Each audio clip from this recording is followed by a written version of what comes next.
นะครับแล้วก็หลังจากนั้นก็ทำงานเกี่ยวกับพระพุทธศาสนาตลอดนะครับคือที่ผมหายไป1 อาทิตย์เต็มๆเนี่ยเพราะว่าตรวจรักษานะฮะในเรื่องของฟันมันคุดแล้วหมอบอกว่าคือทุกหมอลงความเห็นว่าต้องผ่า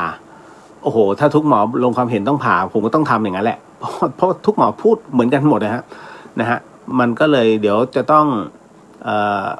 นัดวันอีกทีนึงแล้วผมเป็นคนกลัวเข็มไง ผมเอายาสลบป้ายเดียวได้ไหมเดี๋ยวผมออกตังค่ายาสลบให้ก็ได้ไม่ได้ นะฮะโอ้ยเนอะกลัวอันนี้ยอมรับตรงๆผมก็ยังบอกกับหมอเลยหมอเอาปืนเนี่ยหรือว่าเอามีดมาแทงพี่นะ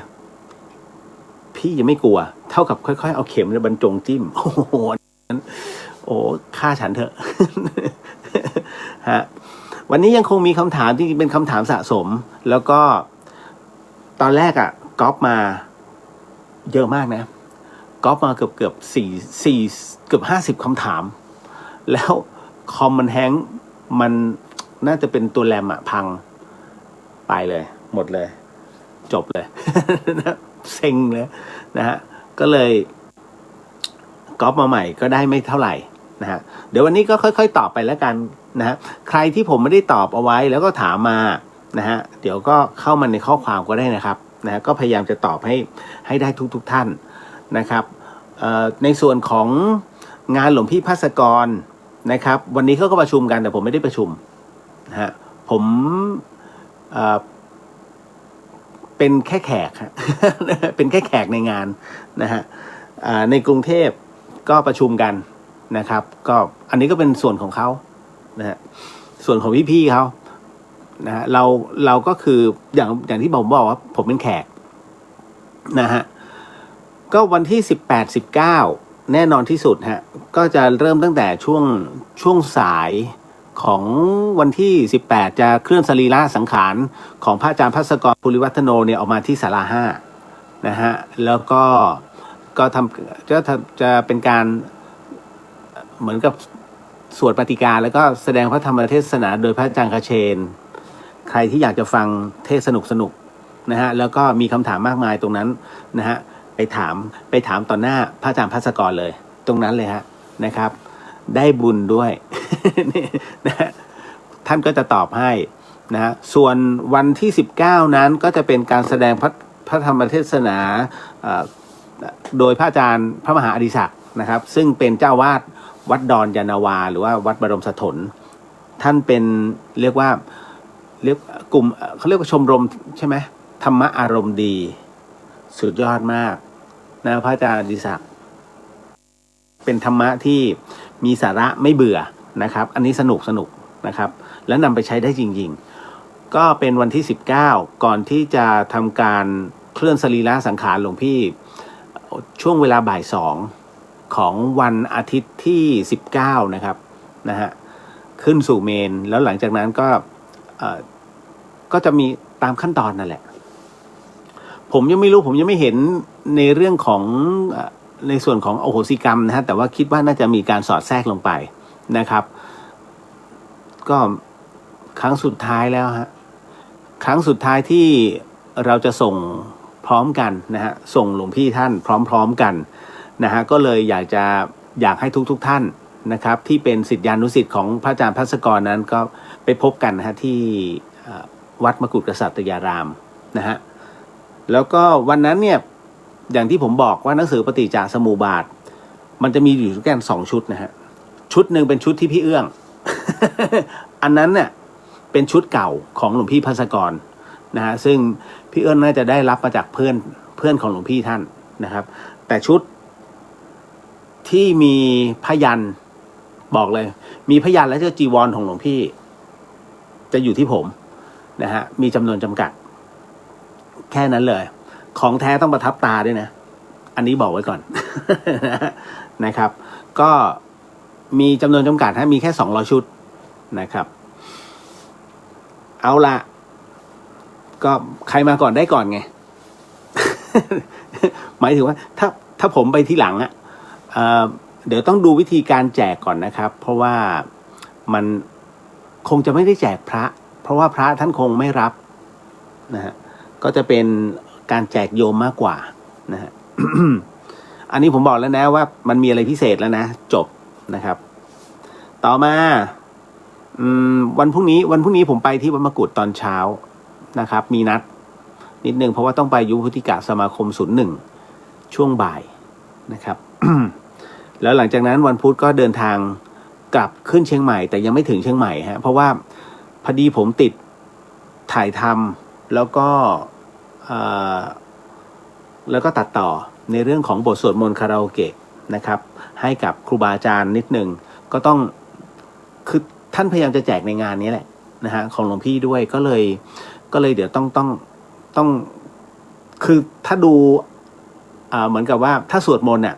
ท่านก็จะได้เที่ยวหลายจังหวัด กรุงเทพอยุธยาสิงห์บุรีกำแพงเพชร เชียงใหม่ นะฮะอารมณ์นั้นเลยนะฮะอันนี้ก็บอกเอาไว้ไกลๆไว้หน่อยนะและยังมีอะไรที่มาส่วนใหญ่ผมจะดูแลคุณแม่ก็ไปสลับสับเปลี่ยนกับพี่สาวนะฮะก็จะมีเรื่องราวสนุกนะฮะหลายท่านก็จะเห็นอยู่เดี๋ยวพรุ่งนี้ลงอีกเพราะว่าผมก็เพิ่งกลับมาไม่ถึงชั่วโมง โอ้ยคุณแม่น่ารัก เอาละฮะเดี๋ยวขออนุญาตทักทายก่อนเนาะแล้วเดี๋ยวก็เข้ามาพูดคุยกันต่อเนื่องหลายท่านก็มีเรื่องผมรู้แล้วล่ะข่าวของท่านไพวันใช่ไหมมีมาถามเหมือนกันก็เดี๋ยวก็มาคุยกันนะฮะแล้วก็มีเรื่องราวของคนตายนะฮะในเรื่องของหย่าร้างมาหมดเลยอะ ธรรมะเนี่ยเกี่ยวข้องกันทั้งหมดนะไม่ใช่ว่าไอ้เรื่องนี้ไม่น่าจะเกี่ยวข้องกับธรรมะไม่ใช่จริงๆการเมืองกับธรรมะก็ใช้ได้นะเศรษฐศาสตร์กับพระพุทธศาสนาก็มีเพราะฉะนั้นทั้งหมดคือ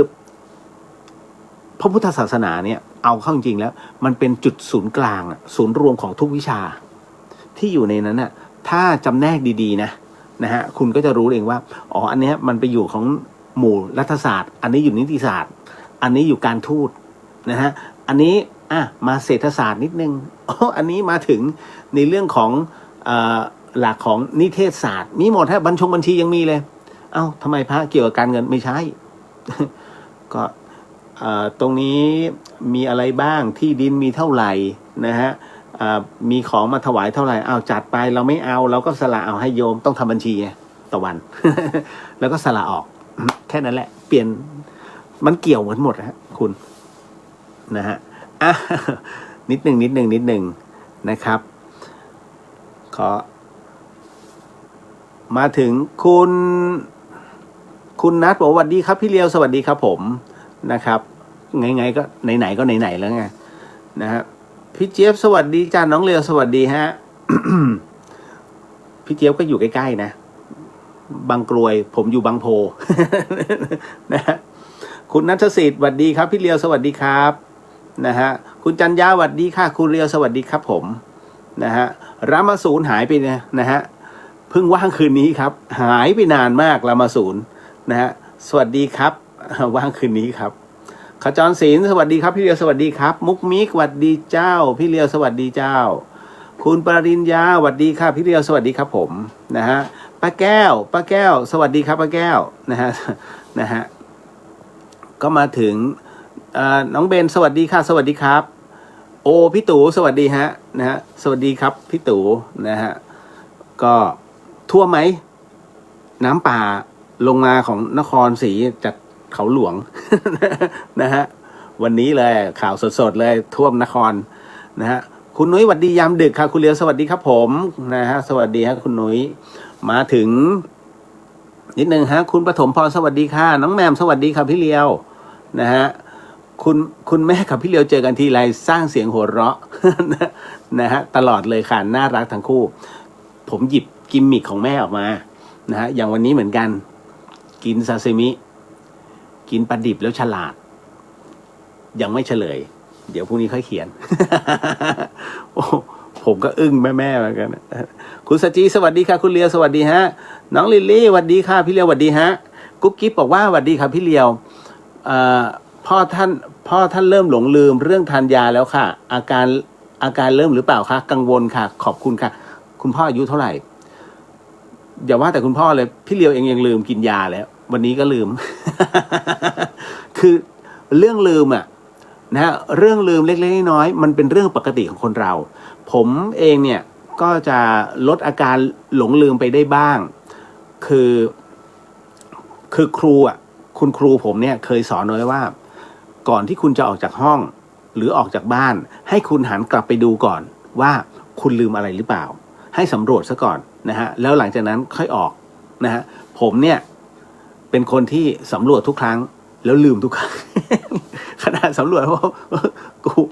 ผมว่าผมจะไปขอยาแม่มากิน นะคุณวลินทร์สวัสดีค่ะคุณเรียวสวัสดีครับพี่นะฮะคุณวรันทร์อันนี้คุณวรินทร์สวัสดีค่ะคุณเรียวสวัสดีครับผมนะคุณมุนะหน้าตาสดใสค่ะขอบพระคุณครับนะฮะเอ้าพี่ตู่อยู่กทมครับบ้านท่วมโลรถแล้วตายแล้วพี่ตู่อยู่ที่ไหนอะเมื่อย จริงดิโอ้ยไม่รู้เลยเนี่ยผมว่าจะโทรหาพี่ปุ๋ยนะฮะคุณจินชาบอกว่าสวัสดีค่ะคืนนี้มูมูไม่อยู่ฮะผมอยู่ที่กรุงเทพครับมูมูอยู่ที่เชียงใหม่ถามว่าห่วงไหมก็ห่วงมันนะแต่ว่าวันหนึ่งถ้าผมตายลงมูก็ต้องอยู่ได้ซึ่งจริงๆแล้วมูมูอ่ะมันมีผู้อุปถัมภ์เยอะ พอมันหมดตรงนี้นะมันก็จะขึ้นไปตรงหมู่บ้านฮะมันก็จะไปเดินน่ารักหน่อยเดี๋ยวก็จะมีนะฮะป้าวันดีอดีตแม่บ้านธรรมสถานก็จะให้ข้าวมัน นะฮะคุณย่าสนอสวัสดีค่ะคุณเรียวราตรีสวัสดิ์ค่ะตายแล้วคุณย่ามาทักแล้วคุณย่ากลับไปนอน โอ้โหคุณย่าฆ่ากันทางอ้อม นะฮะก็ไม่เป็นไรฮะแต่วันนี้ต้องบอกก่อนเลยนะฮะมันเป็นเรื่องราวชีวิตความตายมันมาพร้อมกันเลยนะครับก็มันมีหลายๆอย่างเนาะกรุงเทพเป็นเมืองที่ค่อนข้างจะแข่งขันกันสูงแล้วผมเองเนี่ยช่วงเวลาสัปดาห์ที่ผ่านมาเนี่ยนะฮะเอาจริงนะผมไม่อยากโพสต์ Facebook ไม่รู้เป็นอะไรมันเหมือนกับว่าตลอดระยะเวลา10 กว่าปีที่เราเล่น Facebook มามันโพสต์มาเยอะมากจนบางทีเราก็ดูโอ้โหเยอะนะเป็นหมื่นนะเป็นหมื่นแคปชั่นน่ะ นึกในใจคิดได้ไงวะ นะฮะบางทีก็ตลกตัวเอง คือเราอยากรู้ว่าเราเชยเราอยากรู้ว่าณช่วงนั้นเนี่ยเราเรียกว่ามันน่าอายหรือว่ามันดูแบบเฮยแค่ไหนเนี่ยลองดูเวิร์ดที่เราทำมาในอดีตเราก็จะรู้ตายแล้วตอนนั้นเราเป็นแบบนั้นเหรอหุ้ยทำไมเราเป็นแบบนั้นเหรอเห็นไหมฮะเพราะอะไรเพราะว่าวันเวลามันเป็นเครื่องพิสูจน์ว่าตัวเราอ่ะมันอยู่ในเลเวลไหนจริงๆน้องลองดูนะฮะลองดูว่าไอ้สิ่งที่เราโพสต์มาน้องๆสาวๆบางคนที่ชอบวุบวับหวือหวานะฮะแล้วโพสต์แล้วตอนเนี้ย10 ปีผ่านไปน้องอายุมากขึ้นลูกโตขึ้นลองกลับไปดูสิน้องจะบอกฉันไม่น่าทำเลย นะนั่นแหละนั่นคือสิ่งที่มันเขาเรียกว่าไม่มีใครโทษกันเพราะว่ามันเป็นช่วงภาวะอารมณ์ที่มันเกิดขึ้นนะช่วงนั้นผู้ใหญ่ก็ถึงบอกว่าคงจะไปห้ามไม่ได้ต้องปล่อยให้เวลาเป็นเครื่องพิสูจน์เขาเรียกเวลามันจะสอนน้องเองเมื่อน้องโตขึ้นน่ะน้องก็จะรู้ว่าสิ่งนั้นน่ะที่เราเคยเถียงเขาไว้ว่ามันต้องเป็นแบบนี้มันต้องไม่ใช่เลยเวลาจะเป็นตัวพิสูจน์ฮะว่าที่นะครับมันก็เหมือนกับสคริปต์อะเวลาคุณเขียนสคริปต์งานพอเขียนจบปิดอีก2 วันเอามาดูใหม่กูไม่น่าเขียนอย่างนี้เลยต้องเก็บแก้ใหม่มันจะมีจุดหนึ่งเขาเรียกว่าพอเอามาดูใหม่เนี่ยมันจะไม่พอใจแล้วว่าเราตอบคำถามไม่ตรงตัวสคริปต์ไม่ตรงนะต้องมานั่งแก้อันนี้สำหรับคนที่เป็น copywriter นั่นแหละครับผมมาโตมาจากคนที่เขียน copywriter มานะฮะทั้งหนังทั้งบิลบอร์ดทั้งอะไรต่างๆทั้งคำโฆษณาเนี่ยเมื่อก่อนเนี่ยจัดจ้านหมดจดอะไรพวกนี้ฮะเ เป็นคำที่ของแล้วเราต้องคิดเสมอสโลแกนของสินค้าแต่ละอย่างเนี่ยออกจากผมเนี่ยเยอะมากเมื่อก่อนนี้มันก็เลยคือมันถูกฝึกมาแบบนั้นดังนั้นเวลาใครเขียนก๊อปปี้มาปุ๊บเนี่ยผมจะรู้ทันทีว่าคนเนี้ยนิสัยแบบนี้คนเนี้ยมีภาวะอารมณ์แบบนี้เราเข้าใจเพราะว่าตัวหนังสือมันจะฟ้องเป็นแบบนั้นจริงๆฮะนะฮะเขาเรียกว่าประสบการณ์มันจะสอนนะฮะแล้วเราก็จะเดาอารมณ์คนนั้นออกนะฮะแล้วเวลาพูดคุยมันง่าย วิธีอ่านแต่ผมเป็นคนอ่านคนเก่งนะหลายๆท่านก็เหมือนผมนะโดยเฉพาะอย่างยิ่งผู้สูงอายุเวลาเราเข้าไปคุยกับผู้สูงอายุอะเวลาถ้าคุณเข้าไปแล้วคุณไปโอบปุ๊บเนี่ยท่านจะรู้ทันทีว่าคุณเป็นคนแบบนี้เขาจะอ่านออกเลยปึ้งแค่คุยกันไม่ถึงครึ่งชั่วโมงเขาอ่านคุณขาดเลยเพราะอะไรเพราะประสบการณ์มันผิดกันเห็นไหมครับมันคือศาสตร์อย่างหนึ่งเลยนะคุณเรื่องการอ่านอุปนิสัยคนจากการพูดจาการอ่านอุปนิสัยคนจากตัวหนังสือนะฮะที่เขียนออกมามันรู้หมดเลยว่าคนนี้ประมาณไหนจริงๆครับมันเป็นเรื่องจริงที่อีกหน่อยคุณทุกคนก็เป็นนะฮะแหมไม่งั้นพวกพ่อแม่เขาไม่จับได้หรอกไอ้นี่แอบไปมีแฟนไอ้นี่ดูสิมันมีความรักแน่ๆเบิดแบบนี้ เขาโตมาก่อน นะตัวหนังสือบางคำคุณปิดเขาไม่ได้เพราะอ่านปุ๊บมันจะรู้ทันทีเพราะว่ามันเจอกันตลอดนี่แหละฮะเห็นไหมเพราะอะไรอ่ะทำไมเขาถึงได้รู้คนสองคนนะฮะบนโลกใบนี้เขาสร้างคำว่าคู่มามากกว่าขี้ถูกไหมเมื่อสร้างคู่มามากกว่าขี้เมื่ออยู่กันเนี่ยนะฮะคนสองคนอยู่กันคนใดคนหนึ่งเปลี่ยนแปลงลงอีกคนหนึ่งจะรู้ทันทีเพราะการที่เขาคลุกคลีกันอยู่เรื่อยๆเหมือนกันเวลาเพื่อนคุณอ่ะคุณเล่นกับเพื่อนตลอดเวลาตึ้งแต่วันหนึ่งคุณนัดแล้วมันพูดแปลกๆเสมือนว่าเฮ้ยมึงเปลี่ยนไปมีความรักใช่ไหมมันจะรู้ฮะ เพราะว่าคุณกับเขาคลุกคลีกันไงนั่นแหละพอเพื่อนเปลี่ยนปุ๊บคุณจะรู้นี่แหละจ้ะเก็ตนะ นะฮะโอ้ยพี่ตู่บอกว่าพรุ่งนี้บ้านพี่ปุ๋ยเย็นครับพี่ตู่ฮะ ผมก็ไม่ได้จองคิว นะฮะผมจะไปจองคิวได้ไหมพี่ตู่เป็นผู้ที่จัดสมดุลกระดูกที่ผมบอกว่าหมอตู่7 นาทีนี่แหละฮะ นะฮะเก่งมากโอ้สุดๆนะฮะเดี๋ยวพรุ่งนี้ผมโทรหาพี่ปุ๋ย นะแต่ว่าผมต้องไปประชุมยุวพุทธก่อนตอนบ่ายเจ้าหมูอ้วนฮาริพูนชัยสวัสดีครับสวัสดีฮะคุณจินชาเปิดอีก1 สำนักเลยคุณเลียว อย่างเงี้ยสนุกนะฮะสวัสดีครับพี่ชายคุณชินตกิจตันสตูลนะฮะพี่ตู่ว่าไม่มีคิวครับไปดูอาการพี่เขาอย่างเดียวใช่พี่ปุ๋ยบอกแล้ว ดูสิเนี่ยตู่ดึงพี่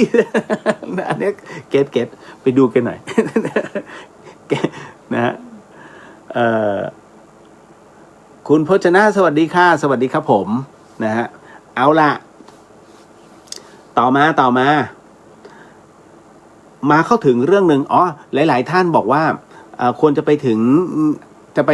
ถามมาว่าจะไปถึงงานพระอาจารย์ภัสกรเนี่ยนะฮะวันไหนถึงจะดีทั้ง2 วันนะคือวันที่18และวันที่19 นะฮะก็ที่วัดมกุฏกษัตริยารามแต่ว่า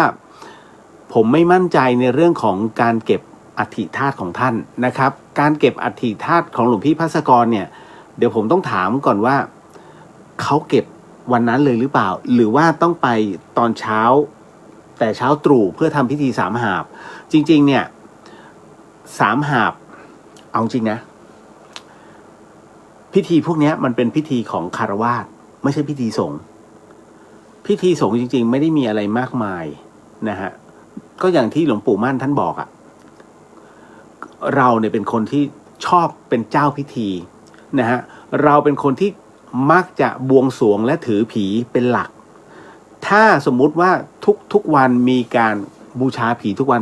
365วันมึงบูชาทุกวันเลยนะฮะไม่ต้องภาวนากันนะฮะเพราะฉะนั้นเนี่ยท่านถึงได้บอกว่าให้ดูที่ใจพอนั่นแหละฮะไม่ต้องพิธีรีตองมากนะฮะตายแล้วคือแล้วกันจบแล้วก็ทำพิธีง่ายๆนั่นนะฮะนี่คือเป็นพิธีของพระนะฮะแท้ๆเลยนะฮะแต่ก็ไม่เป็นไรก็ตามนั้นฮะผู้ไม่รู้คือผู้ไม่รู้ แล้วผมก็ทำอะไรไม่ได้นะฮะก็ไปถึงทั้ง2 วันนะครับเราครั้งสุดท้ายแล้วเนาะนะฮะผมเองก็ยังใจหายเนี่ยผมก็เลยบอกนับถอยหลังแล้วเหรอนะฮะวันนี้วันที่29ถูกไหมฮะ30 31 19 20 21อีกต่อจากนี้ไปอีก21 วันนะครับหลวงพี่ภาสกรก็จะเหลือแค่อัฐิธาตุก็ใจหายอ่ะยังปะทะกันอยู่เสียงท่านยังก้องอยู่เลยฮะเอ้ยอันนี้ ไม่หลวงพี่ ไม่ นะฮะรถผมยังมีรอยที่ท่านทำเป็นรอยอยู่เลยก็กล่าวที่ฟิล์มรถนะก็เลยกล่าวว่าถ้าจะทำฟิล์มผมจะเว้นหน้าต่างไว้ไม่ทำ ทิ้งไว้เป็นร่องรอยของหลวงพี่ ท่านจะไปขึ้นรถทัวร์แล้วรีบไงเฮ้ยไปออกรถทีนี้เอาได้ผมก็นั่งรถเสร็จปุ๊บแล้วย่ามท่านอะไรสักอย่างอ่ะเป็นเหมือนเป็นไม้อะไรไม่รู้ยาวมาจากย่ามท่านก็เหวี่ยงฟืดขูดเป็นแนวเลย ปิดตุกตึ้งมองหน้าผมเฮ้ยขอโทษนะ ช่างมันเถอะนะคนไม่เป็นอะไรก็พระไม่เป็นอะไรก็ดีแล้วนะฮะ ครับต่อมาพี่สุวรรณยาสวัสดีครับสวัสดีฮะนะครับต่อมาเอาเข้าเรื่องคำถามก่อนเลยนะคุณผู้ฟังก็พอดีว่าเอาคำถามแรกเอาเรื่องของท่านไพวันก่อนแล้วกันเอาเรื่องเบาๆก่อน เบาๆอีกเหรอพี่เหลียวเรื่องพระมหาไพวันผมไม่รู้รายละเอียดนะอันนี้ต้องบอกไว้ก่อนก็คือวันนี้อยู่กับคุณแม่ทั้งวันอยู่กับคุณแม่แล้วก็ทำตัวหนังสือคาราโอเกะไปด้วยไม่มีเวลาดูข่าวก็คุณแม่ก็จัดน่ะอารมณ์นั้นน่ะผมก็ต้องคุยตลอดเวลาเพราะฉะนั้นตอบเท่าที่ตอบได้แล้วกันนะครับก็ถามมาว่าจากข่าวของพระมหาไพวันจะสึกพี่เลียวมีความคิดเห็นอย่างไรและเงินที่ท่านมีมากมายตามข่าวด้วยค่ะโอ้โหคืออย่างนี้นะฮะพระท่านจะสึกหรือไม่สึกมันเป็นสิทธิ์ของท่านนะครับพี่เลียวเองก็ไม่ได้มีความเห็นเพราะว่าทั้งหมดทั้งมวลนั้นท่านตัดสินใจของท่านเองนะครับแต่ว่าในส่วนของอย่างอื่นเหตุอย่างอื่นนั้นก็ต้องบอกว่าถ้าเราไม่รู้ลึกแล้วไปวิพากษ์วิจารณ์น่ะมันก็จะเป็นวจีกรรมแต่ถ้าสมมุติว่าเป็นเรื่องของการเมืองภายในวัดนะฮะที่กรณีที่ท่านเจ้าอาวาสไม่ได้ขึ้นแล้วเป็นรักษาการแล้วท่านจะสึกเหมือนกับไปขู่มหาเถระอะไรประเภทเนี้ยนะฮะถามว่าควรไหมก็ไม่ควรเพราะท่านเนี่ยเอาตัวเองไปผูกไงเมื่อท่านเอาตัวเองไปผูกแล้วท่านแก้ใจตัวเองไม่ได้จบแล้วครับนะฮะมันก็เลย18 ปีที่ท่านบวชมาไม่ช่วยเลยนั่นแหละครับคือต้องดูนะที่ผมบอกอย่างนี้เพราะว่าสาธุไม่ขออโหสินะครับถ้าไปกระทบท่านใดรูปใดอุปนิสัยการเป็นคฤหัสถ์เมื่อบวชแล้วอุปนิสัยเดิมไม่ทิ้งอันเนี้ยสึกเถอะ จริงๆนะฮะอันนี้ไม่ได้หมายถึงท่านไพวันนะผมกำลังหมายถึงว่าพระเนี่ยนะฮะถ้าสมมุติว่าก่อนบวชเป็นคนใจร้อนวู่วามนะฮะผงผางด่าเก่งด่าทุกอย่างเลยนะฮะเบ็ดเสร็จแล้วพอบวชปุ๊บยังคงอุปนิสัยเดิมเลยฮะนะฮะเรียกว่าด่ากระจายใจร้อนวู่วามนะฮะทำทุกอย่างเอาตั้งตนเป็นใหญ่สึกเถอะทำไมเพราะการบวชนั้นเนี่ย าเหลืองฮะนะฮะผ้าเหลืองขององค์พระสัมมาสัมพุทธเจ้าเนี่ยนะฮะผมถึงได้บอกว่าต้องปรับเราบวชมาเพื่อแก้ใจนะฮะไม่ได้มาบวชมาเพื่อแก้จนนะครับถ้าบวชมาแก้จนศึกแต่ถ้าบวชมาแก้ใจเนี่ยต้องแก้ให้ได้นะฮะเพราะฉะนั้นอย่างที่พระอาจารย์กเชนบอกว่าท่านกำลังอยู่ในระหว่างปรับตัวนะฮะแต่ถ้านานไปเนี่ยมันก็นะ นะอันนี้เลยต้องบอกนะครับเพราะฉะนั้นเนี่ยอุปนิสัยต้องเปลี่ยนตามต้องเขาเรียกว่าต้องรอบคอบมากขึ้นรู้จักพิจารณามากขึ้นนะฮะแล้วก็ใช้ขันติให้มากขึ้นนะครับก็คือความอดทนนั่นแหละเอาละพอมาถึงนะตรงนี้ในส่วนของท่านไพวันโดยส่วนตัวนะฮะผมเองนะฮะหลังจากที่ท่านได้เคยเอื้อนเอ่ยถึงพระอาจารย์ภัสกรไปถามว่าเราคิดอะไรไหมนะฮะก็มีบ้างมันมากระทบใจมีบ้างแต่เราต้องสลัดออกนะฮะแล้วตามเหตุปัจจัยฮะทั้งหมดทั้งมวลแต่ในขณะเดียวกันนะฮะมันเป็นสิทธิ์ของท่านที่ท่านจะเลือกทางเดินของท่านนะฮะแต่เรื่องเงินสิ่งของหรืออะไรก็ตามนะที่เขาบอกว่าเอาอะไรนะรถใช่ไหมเข้าไปขนออกมาจากกุฏิจริงๆทั้งหมดทั้งมวลน่ะถ้าของและเงินที่มีอยู่ได้มาตอนเป็นพระภิกษุคืนวัดหมดนะฮะต้องคืนนะฮะไม่งั้นชีวิตมีแต่ดิ่งไม่เคยมีใครที่เอาเงินเนี่ยนะฮะในขณะที่บวชไปใช้แล้วเจริญนะไม่มีฮะหลวงพี่ภัสกรยกตัวอย่างนะฮะยกตัวอย่างผู้ที่ท่านเคยบวชให้2 คนนะฮะคนแรกชื่อว่าหนานเรืองอีกคนหนึ่งผมจำชื่อไม่ได้นะฮะ2 คนนี้บวชเนี่ยแล้วก็หลวงพี่ภัสกรท่านก็บวชให้ปรากฏว่าเมื่อ2 คนนี้ลาสิกขาลงหนานเรืองนะฮะขอไปใช้ชีวิตตั้งต้นใหม่คืนทั้งปัจจัยคืนทั้งสิ่งของทั้งหมดถวายให้วัดนะฮะให้ธรรมสถานไปแล้วหลังจากนั้นก็ออกมาใช้ชีวิตโดยการที่เป็นช่างต่อรางน้ำฮะนะรางน้ำฝนนี่แหละเกี่ยวกับตรงนี้โดยเฉพาะนะส่วนอีกคนนั้นไม่คืนศึกไปแต่ไม่คืนนะปรากฏว่าชีวิตของหนานเรืองเนี่ยแรกเริ่มเลยฮะล้มลุกคลุกคลานยืมเงินญาติเพื่อมาตั้งเป็นกิจการแต่ปรากฏว่าหลังจากนั้นไม่นานฮะไม่เกิน1 ปีชีวิตหนานเรืองเจริญขึ้นเป็นเจ้าของกิจการ2 สาขาใหญ่มากติดตามอาคารใหญ่ๆนะฮะแต่อีกคนหนึ่งชีวิตลงเหวเลยฮะที่ไม่คืนเงินนะฮะเพราะว่าอะไรเงินนั้นมันเป็นเงินพระเงินวัดเงินที่ได้จากผ้าเหลืองคนเขาโมทนาให้เพราะผ้าเหลืองเขามีศรัทธานะฮะถ้าให้ส่วนตัวเอาไปนะฮะรูปงามเอาไปถ้าอย่างเงี้ยอีกเรื่องหนึ่งแต่จริงๆแล้วไม่ได้นะแต่ถ้าสมมุติว่าสึกออกมาแล้วรูปงามอยู่เลยเอาไปอันนี้ก็เป็นของคุณนั่นนะฮะแต่ว่า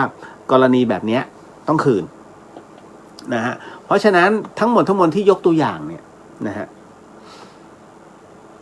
นี่แหละคือสิ่งที่มันควรจะเป็นนะฮะจบโดยไม่ก้าวก่ายชีวิตของท่านนะครับต่อมาคุณนัทสวัสดีคุณเรียวสวัสดีครับผมนะฮะก็ค่อยๆคุยกันไปนะครับนะฮะอันนี้ผ่านไปแล้ว1 เรื่องหนักไหมไม่หนักเนอะเอาล่ะมีคนบอกว่าเวลาเราขับรถผ่านศาลริมทางผมเชื่อมั่นว่าเป็นเหตุการณ์ที่หลายๆคนประสบพบเจอฮะมีคนบอกว่าเวลาเราขับรถผ่านศาลริมทางให้บีบแต่เพื่อเป็นการคารวะต่อสิ่งศักดิ์สิทธิ์ซึ่งมันมีทุกศาลเลย น้องเองก็เดินทางกลางคืนบ่อยๆรู้สึกกลัวค่ะเอาอย่างนี้นะฮะคือศาลริมทางเนี่ยก็จะมีอะไรหลายอย่างอยู่นะฮะมันจะไปคาบเกี่ยวกับอีกอันนึงป่ะมีเดี๋ยวไปอีกคำถามหนึ่งเลยปรากฏว่าอย่างนี้ฮะ มีคนบอกว่าเวลาขับรถเนี่ยผ่านสายริมทางให้บีบแต่บีบได้นะฮะถ้าเรารับรู้ก็บีบไปปิ้นนะฮะก็ฟังชาวบ้านเขาบีบป่ะเขาบีบเขาคือบีบถ้าไม่บีบเราจะบีบก็เรื่องของเรานะครับแล้วก็เป็นสิ่งศักดิ์สิทธิ์ที่มันมีทุกสารเลยหรือเปล่าจริงๆมันไม่ใช่ต้องดูก่อนว่าอันไหนคือขยะก็ดูไม่ออกนะฮะอันไหนคือสารแล้วก็อันไหนคือที่อยู่ของผีมีนะที่อยู่ของผีเอาอย่างนี้ถ้าศาลใหญ่ๆศาลพ่อปู่ศาลแม่ย่านะฮะศาลเจ้าพ่ออย่างเช่นศาลเจ้าพ่อเขาตกเนี้ยนะฮะศาลถ้าไปใต้ก็เขาช้างใช่ไหมเขาทับช้างใช่ไหมฮะตรงนั้นอย่างนั้นนะบีบแต่นะครับก็เป็นการคารวะขึ้นอินทนนท์ขึ้นขุนตาลเจ้าพ่อขุนตาลตอนแรกก็บีบแต่กันนะฮะตอนหลังเขาห้าม นะฮะก็ไม่เป็นไรก็ยกมือหรือว่าไหว้ในใจก็พอสาธุในใจก็พาดเรียกว่าข้ามขุนตาลมานะฮะอย่างนั้นนะเราก็ถ้าเป็นศาลใหญ่ๆก็คารวะแต่ถ้าเป็นศาลเล็กๆล่ะศาลเล็กๆนั้นทำได้ไหมถ้าเรามีศรัทธาเรารู้จักก็ทำก็บีบแต่ไปปิ้นเป็นการทักทายนะฮะไม่บีบแล้วเป็นอะไรไหมก็ไหว้ในใจทำได้ครับเป็นการคารวะเราไม่ได้อะไรกันทำไมมันเอาอะไรมาวางเราไม่ได้ไปลบหลู่นะครับส่วนในเรื่องของขยะมันจะเป็นการเอาไปสุมต้นไทรต้นโพผมก็ไม่เข้าใจนะบางคนก็กลัวผีต้องเอาไปไว้ใต้ต้นโพหมวกกันน็อกแตกๆเอาไปวางเอาไว้ให้ดูหลอนๆเล่นๆนะฮะมีผ้า7 สีไปผูกถามว่ากลัวไหม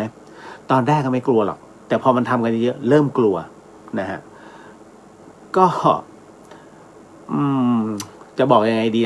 คือถ้าเป็นผมก็จะรู้ไงว่าอันนี้มีไม่มีนั่นนะฮะแต่ถ้าเป็นหลายๆท่านก็เอาปลอดภัยไว้ก่อนปิ้นแต่ปิ้นมากก็ไม่ดีครับปิ้นมากก็ถูกตามไม่รู้ใช่ไหมจะตอบยังไงดีอันนี้มันมีแบบ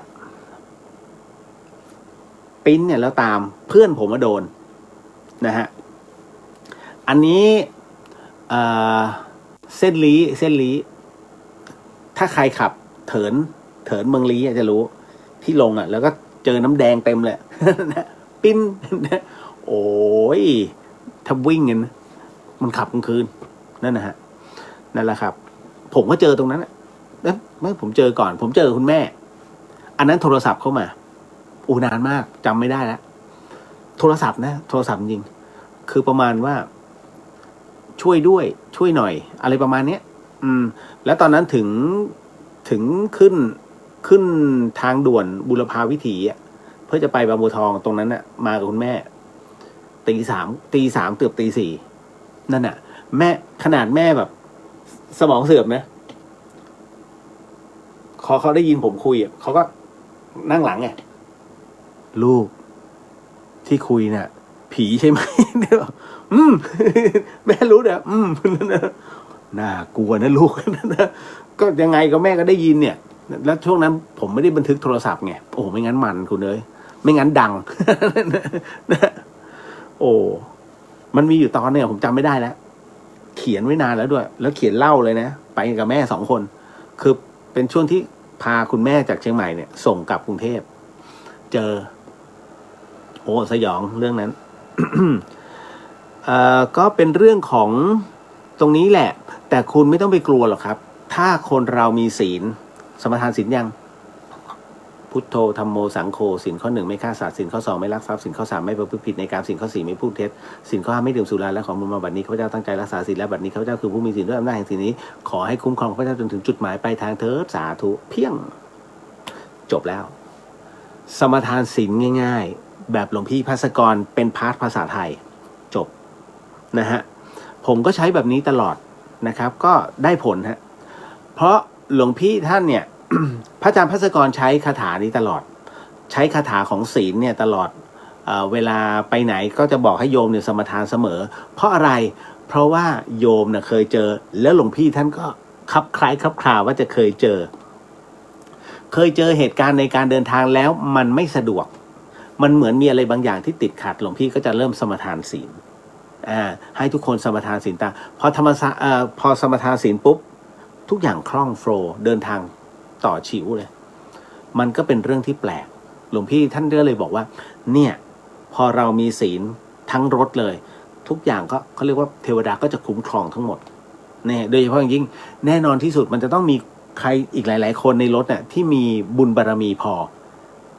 เทพเขาก็จะช่วยด้วยไปด้วยกัน หรือเนี่ยวิธี เห็นไหมนะฮะกลยุทธ์ของหลวงพี่ท่านน่ะผมก็ได้มาเยอะนะเพราะนั่นน่ะก็เอามาเล่าสู่กันฟังนะครับ ลองทำดูใช้ได้นะอันนี้เอาจริงนะผมตอบไม่ได้จริงๆนะว่าอันไหนมีไม่มีมันต้องเป็นเฉพาะตัวนี้เป็นปัจจตังนี้พอถึงตรงนี้รู้ว่าอันนี้มีผมเคยไปน่านไอ้ตรงโค้งที่ไปขึ้นจุดชมวิวอ่ะถ้าจำไม่ผิดตอนนั้นแล้วผมไปกับน้องผมจะนั่งคันจรจำได้เลยแล้วรถวิ่งลงปุ๊บไปน่านหรือไปไหนเมืองใหญ่ฟังอยู่ป่ะเมืองใหญ่ฟังอยู่มาทักหน่อยเร็วแล้วผมเฮ้ยบีบแต่พอเข้าโค้งไงก็จะมีศาลพ่อปู่อันหนึ่ง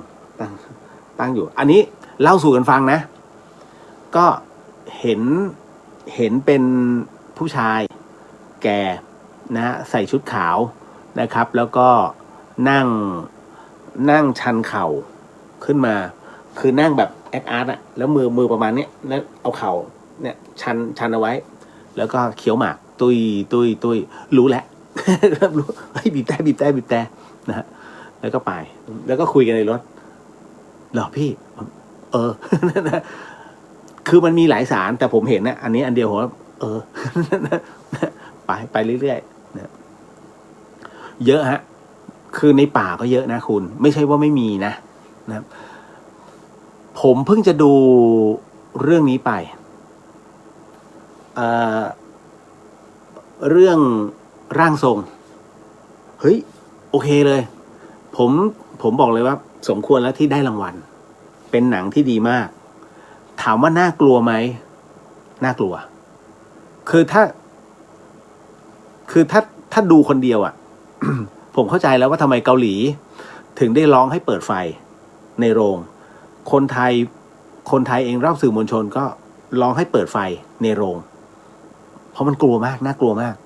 นั่นแหละฮะเป็นอะไรที่ควรจะดูไหมมันทิ้งปริศนาไว้ด้วยสนุกครับให้ดูกันแค่นี้พูดให้ฟังแค่นี้แล้วลองไปหาดูเอาเองนะฮะมันเป็นหนังที่เฮ้ยเราเองก็คาดไม่ถึงว่าคือผมจะเป็นคนที่ต้องเดาเดี๋ยวมันต้องเป็นอย่างนี้ไม่โดนเว้ย เดี๋ยวมันต้องเป็นไม่โดนเว้ยไปดูฮะนะฮะ อันนี้สนับสนุนหนังไทยคืออันไหนดีเราก็ต้องบอกดีนะฮะแต่ผมต้องบอกก่อนว่าพอคนเขาดูจบเนี่ยเขาก็จะอุปมาว่าพี่เลียวไอ้นี่มันเรื่องจริงใช่ไหมเดี๋ยวผมบอกว่าอันเนี้ยมันคือภาพยนตร์แต่มันมีเขาเรียกว่าก่อนที่เขาจะสร้างเนี่ยเขาต้องทำรีเสิร์ชก่อนเขาต้องไปสัมภาษณ์เขาเอาตรงเนี้ยมาผนวกกันเสร็จปุ๊บจึงเป็นภาพยนตร์เป็นภาพยนตร์ไม่ใช่มันมีเค้าโครงของกลิ่นความเป็นจริงนะฮะแต่มันไม่ใช่ทั้งเรื่องน่ะมันไม่ใช่ทั้งหมดมันมีกลิ่นผมใช้อันนี้ถ้ากลิ่นก็คือบางๆพอสูตรก็พอสูตรก็นะฮะไปหาดูนะนั่นแหละครับมันตอบไม่ได้จริงๆนะจ๊ะต่อมานะครับอยากถามน้องเรียวว่าแสดงว่าต้องเป็นผู้สูงอายุ อยากถามน้องเรียวว่าเราจะทำอย่างไรที่จะข่มใจตนเมื่อรู้ว่าสามีเรามีอีกบ้านไว้ข้างนอกโอ้โหคุณทำไง พัง นะฮะผมตอบเป็นภาษาธรรมะเนาะไม่ตอบเป็นภาษาแบบบ้านๆนะถ้าตอบเป็นภาษาบ้านๆน่ะอย่างที่ผมบอกกับพัง นะครับไม่ใช่ว่าเราจะยอมไปซะทุกอย่างอันนั้นก็คนดีเกินไปอันนั้นก็นางเอกเกินไปคุณใช่ไหมหลายๆคนมักจะพูดว่าคนทุกคนเป็นคนดี ผมจะบอกงี้นะฮะคุณผู้ฟังไม่มีใครการันคนทุกคนคือคนดีอย่างงนะคนมักจะบอกว่าคนทุกคนคือคนดีแต่ผมก็จะบอกว่าอย่าไปบอกว่าคนทั้งหมดทั้งมวลบนโลกใบนี้คือคนดีทำไมล่ะถามก่อนว่าหนึ่งมองตัวเราหรือยังเราดีพอหรือยังเราเคยขโมยไหมเราเคยพูดปดไหมเราเคยฆ่าสัตว์ไหมถูกไหมฮะเราเคยเมาไหมนี่เห็นไหมถ้ามองแล้วว่ะกูก็ผิดศีลเหมือนกันนั่นแหละฮะผมถึงได้บอกว่าอย่ามองว่าทุกคนบนโลกใบนี้คือคนดีพรุ่งนี้จะมีอีกหลายคดีที่เกิดขึ้นนะฮะคืนนี้จะมีการฆ่ากันตายนะฮะถามว่าก่อนหน้านี้ไอ้คนที่เคยคิดจะฆ่ากันเนี่ยเขาคิดไหมว่าเขาต้องฆ่าคนตายเขาก็ไม่คิดเขาก็นั่งกินข้าวอยู่ดีนะฮะปรากฏว่านั่งกินของเขาอยู่ไอ้จากไหนไม่รู้เมามาลาวีเห็นไหมไอ้นี่ทนไม่ไหวฆ่านี่ไงคนดีไม่มีใครรู้หรอกครับว่าเราคือคนดีหรือว่าเขาคือคนดีเพราะว่าวันหนึ่งด้วยโทสะนะฮะหรือว่าโมหะทั้งหมดทั้งมวลมันเข้ามาถาโถมแล้วก็ทำให้อารมณ์นั้นเปลี่ยนทันทีนั่นแหละครับคนดีตรงไหนถูกไหมเพราะฉะนั้นเนี่ยไม่มีหรอกครับนะฮะตอนนี้ยังไม่เกิดขึ้นหรอกครับคนดีบนโลกใบนี้นะครับตราบใดที่เราพิจารณาแล้วตัวเรายังผิดศีลตั้งแต่เกิดเดี๋ยวเพิ่งการันตีที่เราปฏิบัติเขาเรียกว่าปฏิบัติได้ทุกวันนี้เขาเรียกว่าเราพยายามจะลบตรงนั้นออกเพื่อให้เราอยู่พื้นฐานของคนมีศีลอันนี้คือเขาเรียกว่าเรากำลังพยายามเป็นคนดีถูกต้องนะฮะแล้วจงทำแบบนั้นให้บรรลุการบรรลุเป็นคนดีคืออะไรนิพพานเลยนั่นแหละนะฮะเพราะฉะนั้นทุกคนยังอยู่ในระหว่างทางผมถึงได้บอกว่ายังไม่มีใครหรอกครับที่เป็นคนดีนะฮะอย่าเพิ่งบอกอุ้ยคนนี้เขาดีนะไม่พรุ่งนี้ไปดูข่าวเดี๋ยวมันต้องมีการฆ่า นะฮะเพราะฉะนั้นถ้าตอบภาษาธรรมผมจะบอกพี่ว่าอย่างนี้ฮะอยากให้พี่ไปดูเรื่องของคารวะธรรมนะฮะเป็นคารวะธรรมสี่ประการนั้นมีอะไรบ้างสัจจะธรรมะขันติขันแล้วก็อันสุดท้ายคือจาคะ นะฮะสัจจะคือความจริงคือความซื่อสัตย์นะฮะอันเนี้ยเราต้องมีเฉพาะตัวเราสามีเราช่างมันไว้ก่อนอันที่สองนี่คือธรรมะคืออะไรข่มใจบังคับใจตัวเองนี่ฮะเราต้องรู้แต่ต้องข่มใจไว้ก่อนขันติอดทนมันต้องอดทนรู้ว่ามันมีเมียน้อยแต่ต้องอดทนต่อการกระทำด้วยถ้าเราไม่อดทนทำอะไรลงไปขาดสติเข้าทาง นะฮะสุดท้ายเนี่ยคือจาคะคือการเสียสล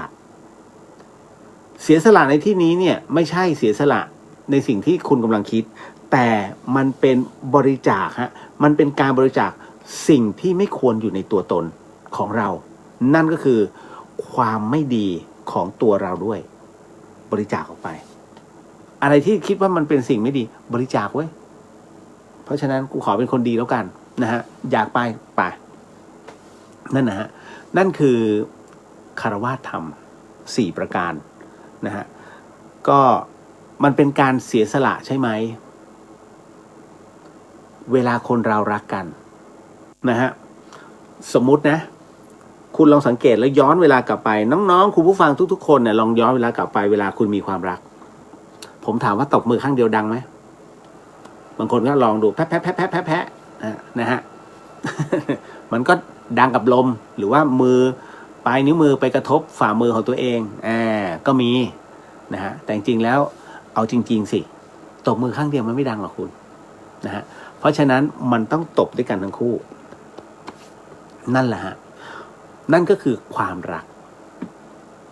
คนเราเมื่อมันมีความรักเนี่ยแน่นอนแล้วคราวนี้เมื่อคุณรักกันอยู่ด้วยกันเสร็จปุ๊บไอ้นี่ไปหาที่ตบมือใหม่ ผมถามว่าถ้ามันไม่มีที่ตบมือใหม่ มันจะดังไหมล่ะถูกไหมเพราะฉะนั้นมันไปตบอีกที่หนึ่งคุณก็เลยเหลือมือเดียวยังวืด เพราะฉะนั้นยังวืดอยู่ต้องใช้ระบบคฤหัสถ์ทำบางคนบอกพี่เลียวที่พี่เลียวพูดไปมันดีเกินไปหรือเปล่าแล้วถ้าไม่ดีล่ะสมมุตินะหลับตาแล้วถ้ามันไม่ดีขึ้นมาล่ะคุณจะทำยังไงต่อฆ่าเหรอฆ่าแล้วอะไรเกิดขึ้นให้ดูไว้เป็นเยี่ยงอย่างอย่าทำตามนะฮะหรือให้ ที่เขาชอบพูดให้เป็นอุทาหรณ์ นะฮะคือจริงๆแล้วลงมือไปมันก็คือเรื่องของใจอะคุณต่อให้ห้ามแค่ไหนมันก็ห้ามไม่ได้ราคะไม่ใช่จาคะนะเรื่องราคะเนี่ยยังไงก็ห้ามยากเรื่องกามนี่แหละฮะมันจึงทำให้ทุกข์ทรมานเพราะเราเอาใจไปผูกกันตรงนั้นเกินไปวันหนึ่งผมถึงเตือนน้องๆเสมอว่าเวลารักใครอย่ารักเต็มร้อยให้คุณเน่ะเผื่อวันหนึ่งบินตกบินซะสูงเลยโอ้ยเนี่ยเราคู่กันนะแต่วันหนึ่งที่มันไม่เป็นดังใจคุณตกลงมาเจ็บเลยนะฮะถึงตายเลยนะฮะดังนั้นเวลาเราจะมีความรักดูที่เหตุผลด้วยอย่าหลับหูหลับตานะฮะและยิ่งสมัยนี้รักกันผ่านตัวหนังสือ นะครับก็เป็นเรื่องที่ต้องฝากกันไว้นะเพราะว่ามันพลาดกันเยอะผมก็เข้าใจนะว่าพี่ค่อนข้างก็มีเป็นครอบครัวแล้วล่ะนะฮะแต่เรื่องราวแบบนี้มันตบมือข้างเดียวไม่ดังนะฮะก็ไม่รู้ว่าจะช่วยอย่างไรเป็นปัญหาครอบครัวซึ่งพี่ไม่ใช่ครอบครัวแรกมันเป็นปัญหาใหญ่ที่เกิดขึ้นนะบนโลกใบนี้ปัญหาใหญ่ของอะไรอีกหลายอย่างที่เกิดขึ้นในประเทศไทยเนี่ยมักจะถูกมองข้ามเสมอสังเกตไหมสมัยนี้เจ้าทุกข์ต้องหาหลักฐานให้ตำรวจแล้วนะสังเกตไหมฮะถ้าไม่เป็นข่าวตำรวจจะนั่งรอหลักฐานใช่เหรอเราเป็นชาวบ้านไม่ใช่เหรอถูกไหมฮะหลายข่าวคุณสังเกตไหมต้องไปหาหลักฐานเพื่อเอามาประกอบให้ตำรวจเฮ้ยไม่ใช่ผิดทางเปล่านะฮะตำรวจกำลังไม่พอจริงดินะฮะเรื่องบอสอยู่วิทยาอย่าพูดเลย บอสกระทิงแดงอย่าพูด ปวดหัวนะฮะต่อมาเดี๋ยวนะฮะเมื่อกี้มันมีต่อเนื่องต่อเนื่องนะฮะน้องถามมาว่าอยากทราบว่าการถวายของบูชาระหว่างพระเทพศาลผีมีอะไรที่ต่างกันอันนี้โอเคอันนี้โอเคดูเหมือนคำถามเล่นๆแต่ไม่ใช่เล่นนะคุณแล้วคุณรู้ไหมเอางี้ดีกว่า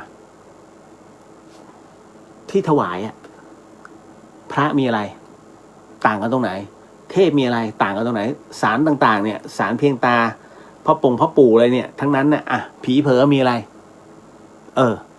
ถูกไหมเข้าใจถามมากผมขอตอบทีละชุดนะเรื่องการถวายพระนี่ไม่ใช่พระคนนะฮะเป็นพระปฏิมาหรือว่าพระองค์หรือว่าเป็นพระบูชานะฮะก็ถวายเป็นปกตินะครับแล้วแต่ของคือเวลาถวายเนี่ยเดี๋ยวก่อนนะคนมักจะถวายเมื่อไหร่ก็ได้ไม่ได้นะการถวายข้าวพระเนี่ยไม่ใช่ว่าเมื่อไหร่ก็ได้ไม่ใช่ทำให้เหมือนกับเราถวายพระเหมือนถวายพระสงฆ์นะพระสงฆ์ไม่ฉันตอนไหนฮะหลังเพลไปแล้วไม่ฉันเพราะฉะนั้น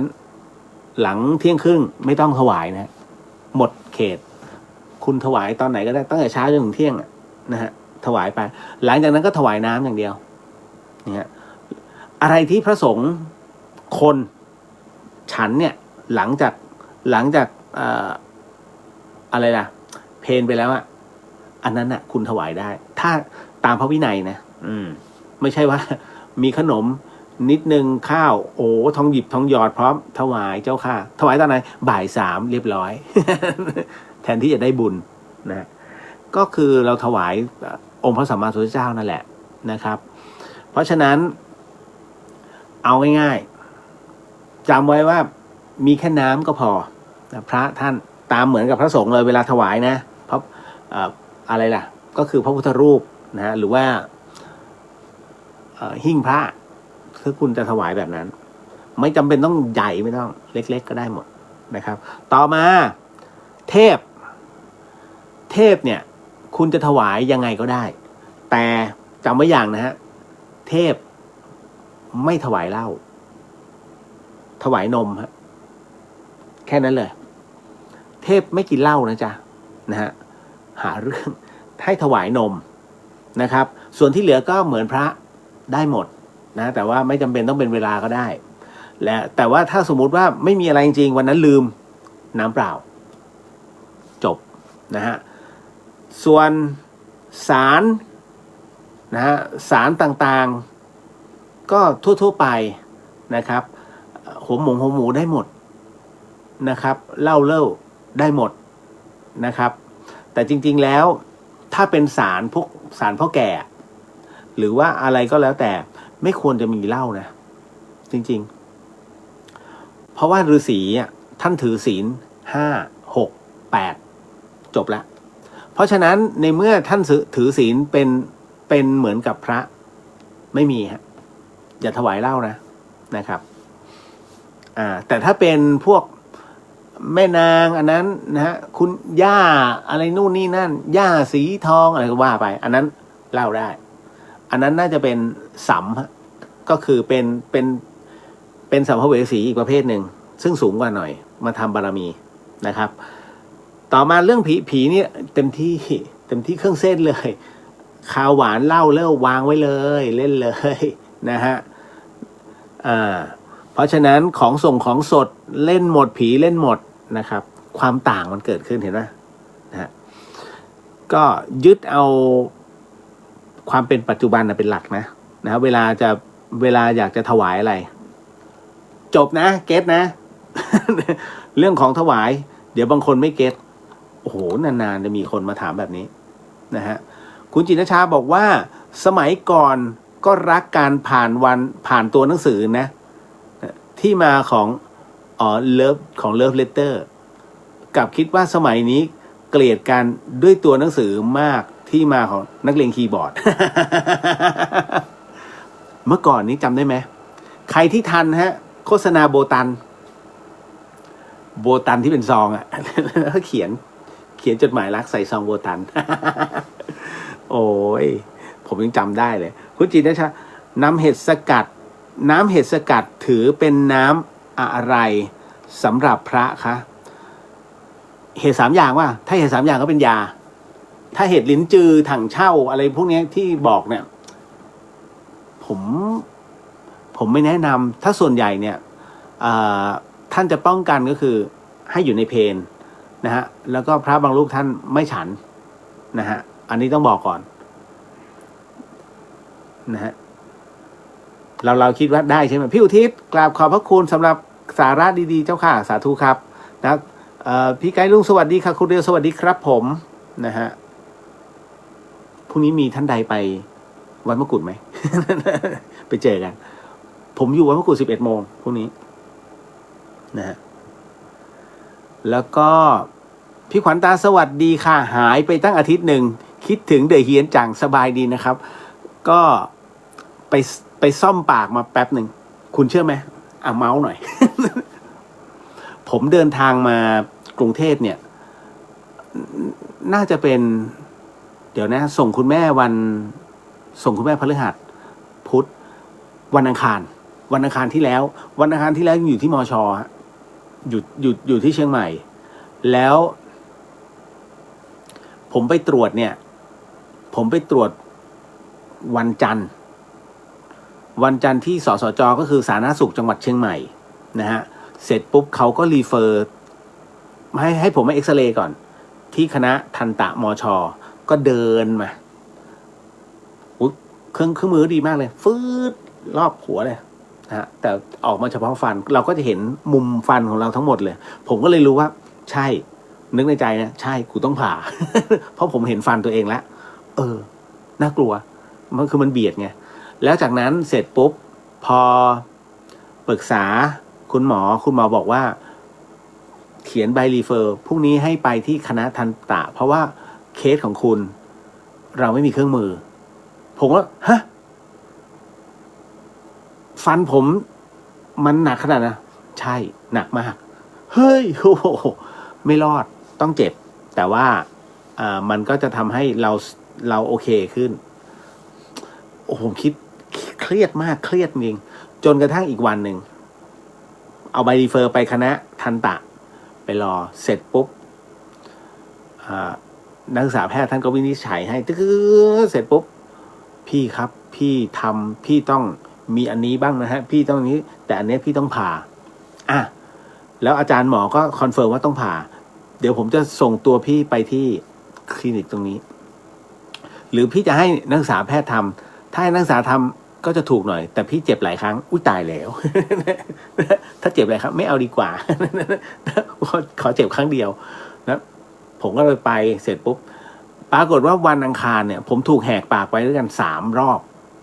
นะฮะจริงๆวัดความดันไป4 รอบคือต้องไปแต่ที่เขาต้องวัดไงเขาไม่รู้เรามันมาจากตรงไหนพอเสร็จปุ๊บเนี่ยโอ้ต้องทำค่ะต้องผ่าค่ะ ทุกแพทย์ลงความเห็นทุกท่านผ่าก็ต้องผ่านั่นแหละฮะโอ้โหคุณเอ๋ยออกจากนู้น4 โมงเย็นมาถึงที่นี่เกือบตี 5สุดมันมาก โอ้เลียวใช้ชีวิตคุ้มเลย ฮะต่อมาคุณกุ้งคนจีนถวายเทพมีทั้งน้ำชามีทั้งเหล้าค่ะลืมขออภัยผมลืมนึกถึงเทพของจีน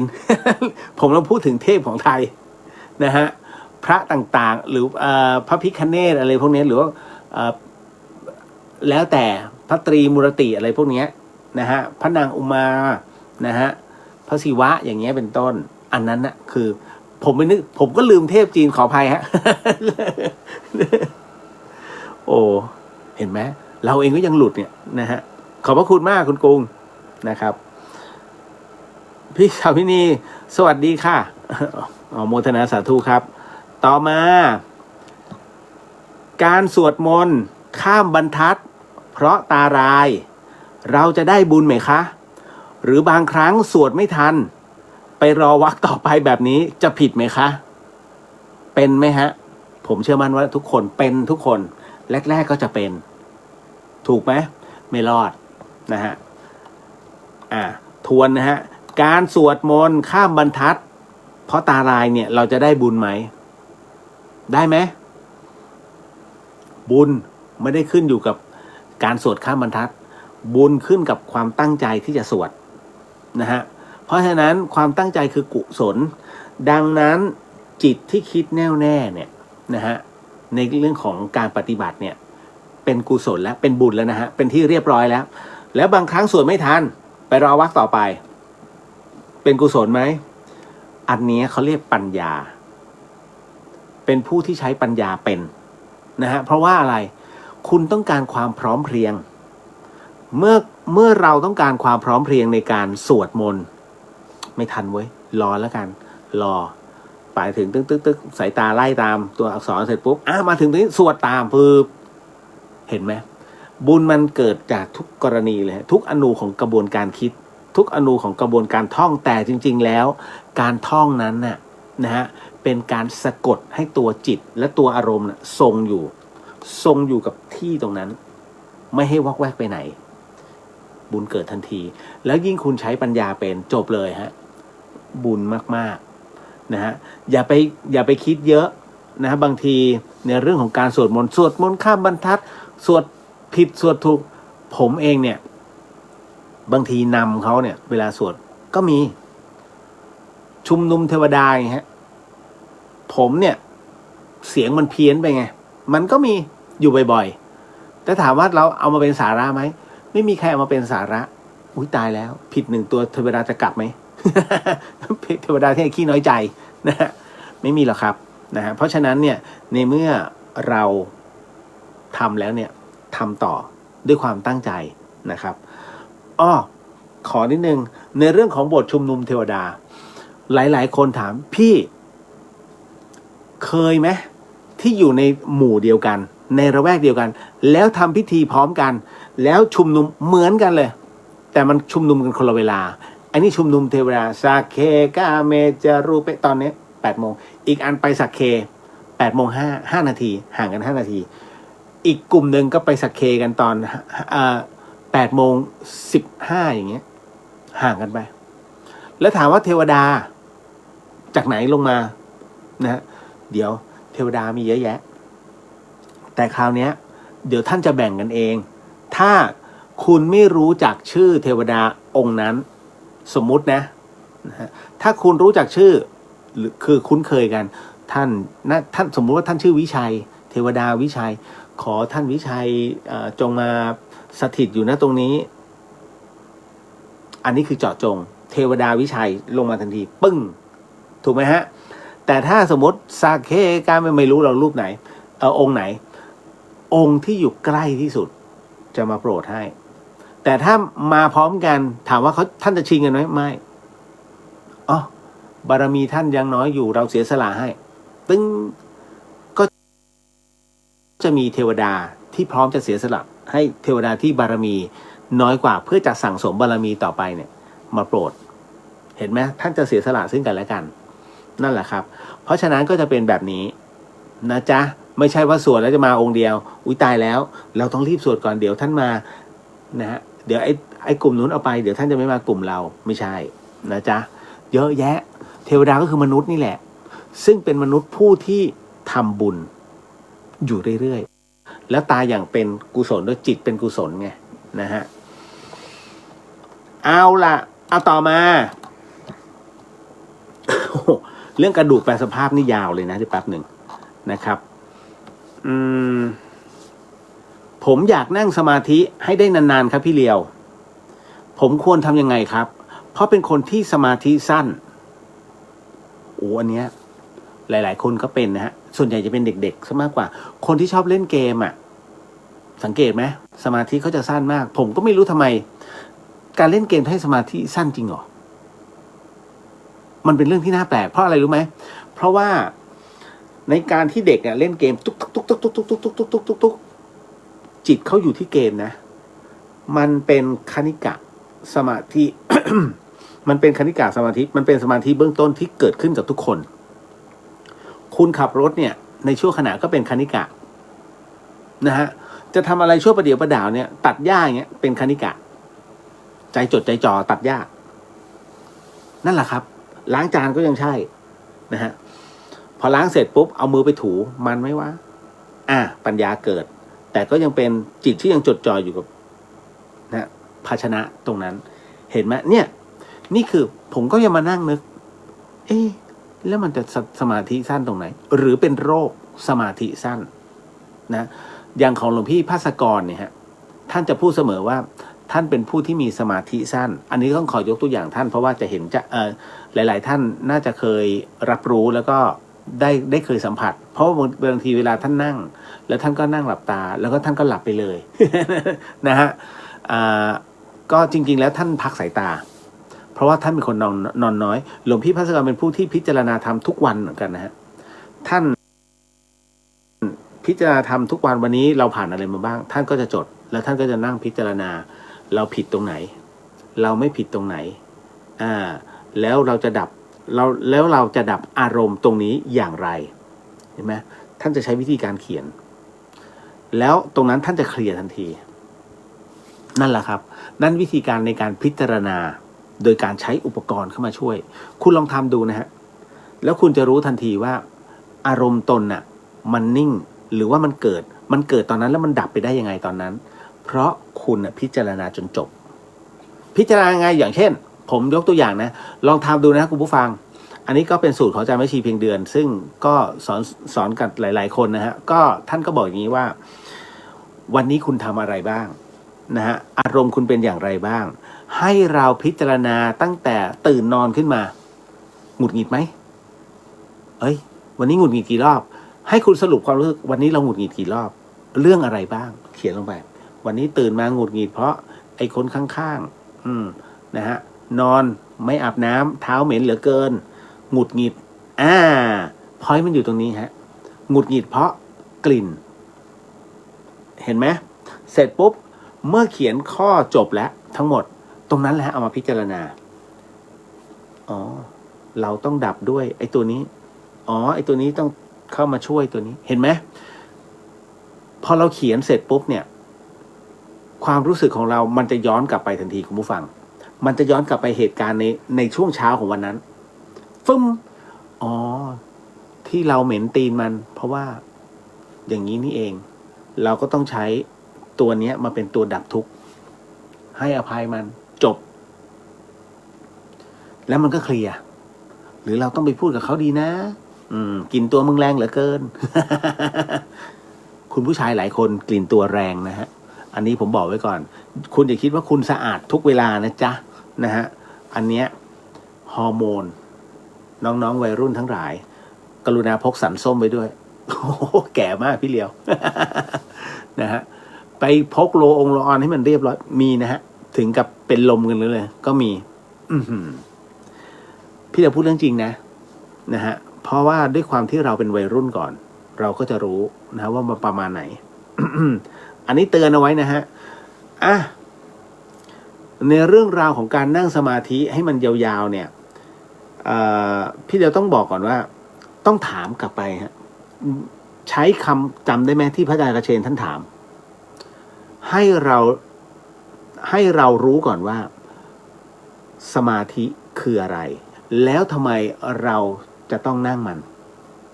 ถูกไหมฮะสมาธิคืออะไรวะ ยังเกาหัวแกะอยู่การที่น้องเนี่ยนะฮะมีจิตจดจ่อสิ่งใดสิ่งหนึ่งนะฮะอย่างไม่ไปไหนเลยนั่นนะฮะแล้วก็คือใครจะทำอะไรก็ตามแต่จิตของน้องเนี่ยยังเพ่งอยู่นะตรงนั้นนั่นแหละสมาธินะครับแล้วคราวนี้จะปฏิบัติเพื่ออะไรเห็นไหมถ้าน้องบอกว่าถ้าปฏิบัติสมาธิแล้วเพื่อให้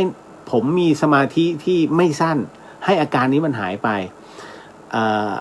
สามารถช่วยได้ไหมก็สามารถช่วยได้นะครับเพราะฉะนั้นสิ่งหนึ่งที่น้องต้องทำเลยนะค่อยๆฝึกเอาจริงๆนะไม่ใช่อยู่ออกไปนั่งไม่ได้หรอกครับคุณเป็นมาทั้งชีวิตสมมุติว่าอายุสมมุติว่าน้องอายุ23 ปีตลอด23 ปีคุณเนี่ยเป็นหมดเลยแต่อยู่คุณมาฝึกวันเดียวเพื่อให้หายจาก23 ปีเป็นไปไม่ได้ฮะดังนั้นต้องค่อยๆฝึกแบบไหนเอาสัก1 นาทีก่อนนั่งให้มันนิ่งๆ1 นาทีหยุดแล้วก็ไปทำอย่างอื่นแล้วกลับมานั่ง1 นาทีไปเรื่อยจนกระทั่งเพิ่มเป็น5 นาทีเห็นไหมพอ5 นาทีแล้วดูก่อนไม่ต้องมากำหนดวันว่าต้องกี่วันใหม่เมื่อคุณนั่ง5 นาทีได้แล้วเพิ่มเป็น8 นาทีเพิ่มไปทีละนิดจน10 นาทีแล้วท้ายที่สุดเพิ่มเป็น1 ชั่วโมงในการเข้าสมาธินั่งสมาธิต้องค่อยๆฮะเหมือนกับคนเล่นกล้ามค่อยๆนักเพาะกายต้องค่อยๆโอ้โหนะฮะผมได้เห็นประจำเมื่อก่อนผมเข้ายิมนะฮะตอนเป็นนักกีฬาผมก็จะเห็นน้องๆวัยรุ่นมาใหม่เลยนะฮะไม่เคยเล่นเวทอะไรที่ไหนเลยมาเข้ายิมแล้วก็ยกเวท5 ครั้งกับกระจกนะวางใหญ่ยังว่าใหญ่โอ้ยผมอยากจะบอกไอ้น้องกล้ามเนื้อไม่ใช่ไข่เป็ด ที่เบ่งปุ๊บโอ้โหออกมาโตไม่ใช่ มันเป็นกล้ามไงนะฮะเพราะฉะนั้นเนี่ยมันต้องค่อยๆเป็นค่อยๆไปนะจ๊ะมันเป็นเรื่องราวของสมาธินะฮะคือแรกเริ่มเนี่ยมันจะเป็นคณิกะสมาธิก่อนแล้วหลังจากนั้นเนี่ยมันก็จะเป็นอุปจารสมาธิซึ่งอุปจารสมาธิเนี่ยคือเป็นสมาธิที่เราสามารถนั่งได้นาน อ่านะนานขึ้นจนกระทั่งไปถึงอันแบบแข็งๆเลยนะฮะอัปปมานานั้นต้องบอกว่าอันนั้นถึงการเข้าฌานได้เลยนะนั่งถอดจิตแต่จริงๆไม่ควรดูจิตดูใจดูข้างในเรานั่นแหละฮะเก็ตนะครับในเรื่องราวของสมาธิสั้นน่าจะแก้ได้นะพี่เดียวเชื่อมั่นว่าทำได้นะจ๊ะต่อมาป้าแก้วบอกว่าวัดป่ากุลสุวรรณเมืองการนั้นสวดชุมนุมเทวดาเพราะมากค่ะและทีวีแดนมหามงคลเกาะทองคำเสียงสวดมนต์เดี๋ยวนะครับเสียงสวดมนต์แปลก็เพราะมากๆอ๋อน่าจะมีใน YouTube ขอบพระคุณป้าแก้วเดี๋ยวผมจะลองฟังดูนะฮะคุณเพนบอกสวัสดีครับพี่เลียวสวัสดีครับผมนะฮะต่อมา พอดีที่บ้านผมมีต้นโพเล็กๆขึ้นเต็มบริเวณบ้านไปหมดเลยพี่เลียวพอผมจะถอนเนี่ยปรากฏว่าผู้เฒ่าผู้แก่ก็บอกว่าอย่าถอนนะเดี๋ยวชีวิตจะเดือดร้อนอุ้ยตายผมก็เลยอยากจะทราบว่าผมควรจะทำยังไงดีครับกับต้นโพเคยเป็นไหมฮะผมเชื่อมั่นว่าหลายคนคงเคยประสบปัญหาแบบนี้ต้นโพเฮ้ยขึ้นมาได้ไงวะอยู่บนหลังคา จะดึงลงมาดีไหมดีครับดึงลงมาคุณจะเก็บไว้ให้มันขึ้นรากใหญ่ๆชัยบ้านเลยนะฮะต้นโพก็ส่วนต้นโพคุณผู้ฟังผมอยากจะบอกว่าต้นโพก็เหมือนกับการที่เราปล่อยปลาเรามีความเชื่อว่าปล่อยปลาแบบไหนถูกไหมฮะเราจะไม่กินปลาแบบนั้นปลาบนโลกใบนี้มีทั้งหมดสมมุตินะมี453ชนิดคุณปล่อยมันครบเลย453ชนิดถามว่าจะกินอะไรกินแป้งค่ะเจริญเถอะ นะฮะเช่นเดียวกับต้นโพที่องค์พระสัมมาสัมพุทธเจ้านั้นที่พระพุทธองค์นั้นได้ตรัสรู้นั้นแม้อยู่ที่อินเดียก็คืออยู่ที่อินเดียแต่หน่อโพทั้งหลายเนี่ยทั้งหมดทั้งมวลนั้นถามว่าโพในปัจจุบันเนี้ยที่ขึ้นเนี่ยเป็นโพอินเดียหรือเปล่าไม่ใช่นะฮะเป็นโพที่กลายพันธุ์ซึ่งโพเนี่ยมันมีอยู่ทั่วไปในเขตสุวรรณภูมิในเขตป่าร้อนนะฮะเพราะฉะนั้นมันมีชื่อทางวิทยาศาสตร์ไม่ใช่โพอันนั้นนะแต่เป็นทรงที่คล้ายๆกันอุ้ยตายไม่งั้นอีกหน่อยกากระทิงคุณก็ไม่ต้องไปนี่เหรออุ้ยอย่าไปโค่นกากระทิงก็คือกฐินนรงค์ต้นกฐินนรงค์นั่นนะฮะทำไม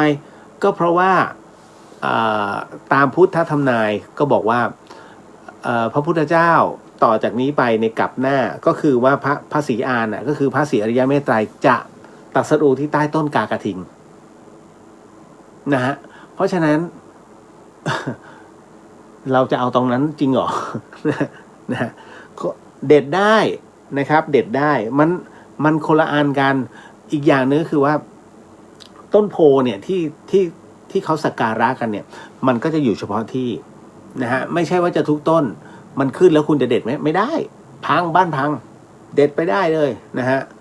แล้วถามว่าจะเกิดอะไรขึ้นอาเพศกับครอบครัวไม่เกิดฮะไม่มีนะฮะอันนี้คือเรื่องจริงนะฮะ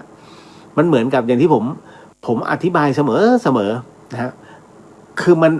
คนที่เข้าใจคนที่มีปัญญาเนี่ยเขาจะเข้าใจทันทีเรื่องของปลาที่ผมบอกว่าปล่อยปลาช่อนลงแม่น้ำไป 2,000 ตัวไอ้คอกพูดง่ายๆนะฮะตกเย็นมีคนเลี้ยงแปะซะปลาช่อนคือขับรถมาอีกจังหวัดนะสมมุติปล่อยปลาที่เชียงใหม่ขับมาถึงสิงห์บุรีแม่ลาปลาเผาแปะซะปลาช่อนอุ๊ยวันนี้เพิ่งไปปล่อยปลาช่อนมา นะกินไม่ได้นะคงกินไม่ได้แล้วล่ะปลาช่อน หวานหวานโกเลย หวานให้คนข้างๆอุ้ยหมดศัตรูไปหนึ่ง ปล่อยปลาเหมือนกันแต่กูไม่สน คนนี้ฉลาด คนที่บอกว่าปล่อยปลาเหมือนกันแต่กูไม่สนคนนี้ฉลาดเพราะรู้จักใช้ปัญญา คนละที่ไม่เกี่ยวกันนะฮะเพราะฉะนั้นต่างกรรมต่างวาระทุกอย่างมีเหตุและปัจจัยของเขาถ้าสมมุติว่าคุณปล่อยคุณปล่อยไปที่เชียงใหม่และไอ้ปลากลุ่มนะมันว่ายน้ำแทรกเขื่อนมาจนถึงมาโผล่ตรงสิงห์บุรีแล้วเขาจับได้นะถือว่ากรรม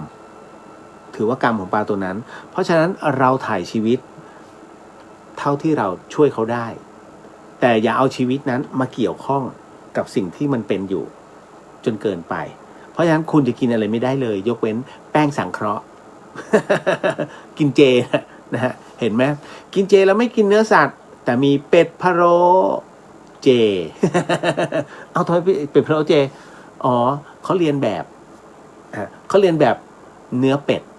อ้าวเห็นไหมหลุดมาอย่างหนึ่งผมเคยถามเรื่องนี้กับครูบาอาจารย์นะฮะเรื่องราวของอาหารเจเดี๋ยวก่อนนะอันนี้ต้องขออนุญาตก่อนนะฮะใครที่ทานอาหารเจนะครับไม่ได้ว่าทานได้ก็ดีกับสุขภาพก็โมทนาสาธุแต่คราวนี้อันนี้หมายถึงว่าด้วยความสงสัยผมเป็นคนที่สงสัยผมก็เลยถามไงว่าพ่อแม่ครูบาอาจารย์ผมอยากจะถามนิดนึงว่าการที่เรากินเป็ดพะโล้เจบ้างเป็น ข้าวหมูแดงเจบ้างนะฮะซึ่งเขาเรียนแบบรสชาติหมูนะกลิ่นเป็ดอะไรพวกนี้นะฮะมาเป็นแต่มันไม่ใช่เนื้อแท้ๆไงเพราะฉะนั้นอันนี้ถือว่าร่างกายเราบริสุทธิ์ไหมท่านก็บอกว่าร่างกายเนี่ยบริสุทธิ์เมื่อเราคิดว่าบริสุทธิ์นะฮะและถามว่าใจบริสุทธิ์ไหมใจบริสุทธิ์ไหมใจไม่บริสุทธิ์เอ้าผมก็สงสัยทำไมใจไม่บริสุทธิ์อาจารย์ก็เพราะว่าตอนที่เรากินเนี่ยเราไปซื้อจากไหนไปซื้อจากร้านเซเว่นเขาก็มีนะผมก็เปิดตู้มาก็ดูอันนี้โอเคเหมาะนั่นแหละใจไม่บริสุทธิ์ไม่บริสุทธิ์ยังไงก็มันเป็นเจอ่ะ เข้าใจใช่ไหมฮะครับไม่บริสุทธิ์เพราะว่าใจคุณน่ะเลือกที่จะกินตามรสชาติที่จะกลิ่นตามกลิ่นของสัตว์ตัวนั้นหมายถึงว่าเป็ดหรือหมูแดงหรือลูกชิ้นซึ่งเป็นเจแต่การแต่งกลิ่นให้คล้ายนั่นแหละเสพไม่ได้บริสุทธิ์ใช่เพราะว่าเรามีความก็ตอนที่เราเลือกเราก็อันนี้โกเซมีไม่เอา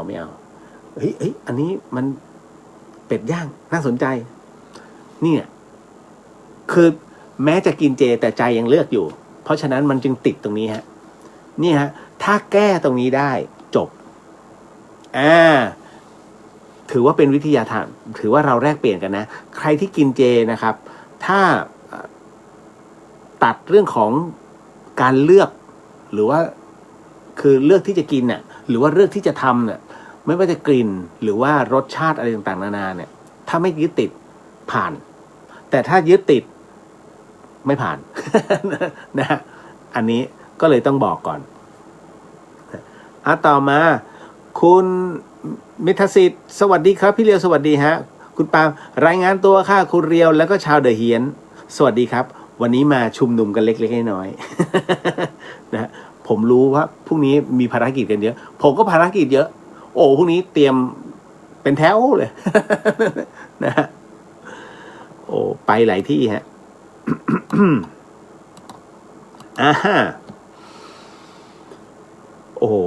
ผมตอบไปยังเรื่องของอันนี้นะฮะคือจริงๆแล้วเนี่ยทุกอย่างเลยนะมันขึ้นอยู่ที่ใจเราคือถ้าใจเรามันมีการเลือกเกิดขึ้นการเลือกข้างเกิดขึ้นก็จบแล้วล่ะ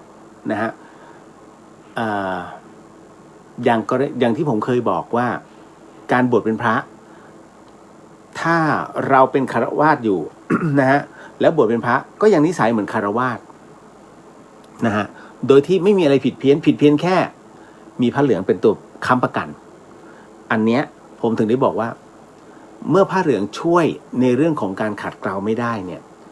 เราจะอยู่ให้แปดเปื้อนทำไมนะฮะเพราะฉะนั้นเนี่ยแต่ถ้าเราเคยอารมณ์ร้อนแล้วอยู่ๆเฮ้ยจะอารมณ์ร้อนจะเคยคว้างขวดจะเราก็จับขวดขึ้นมาแล้วนะพิจารณาคำดาวนะเย็นหนอเอาวางไว้คว้างไปก็ไม่เกิดประโยชน์คือทะเลาะกันอีกทำให้ชาวบ้านเขาเสื่อมศรัทธาจบทุกอย่างจบเคลียร์ถ้าทำได้จะดีมากนะฮะ เอาละต่อมา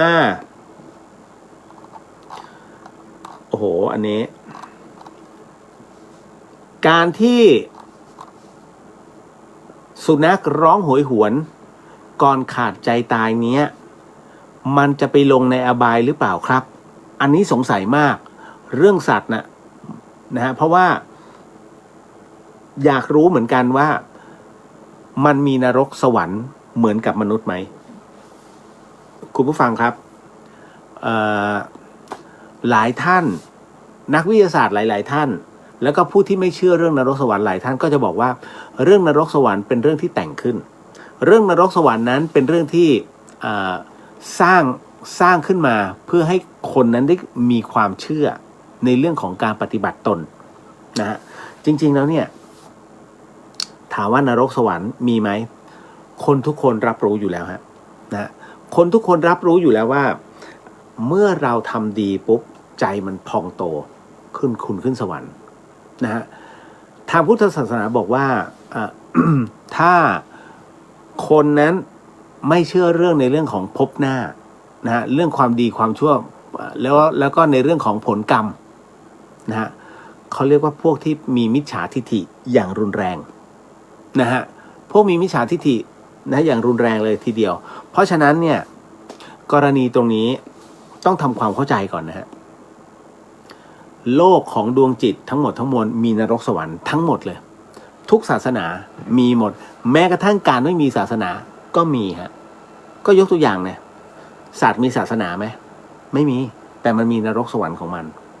นรกสวรรค์ของสัตว์ก็คือการที่มันประพฤติตนนะฮะเป็นหมาที่ดีหรือว่าเป็นสัตว์ที่ดี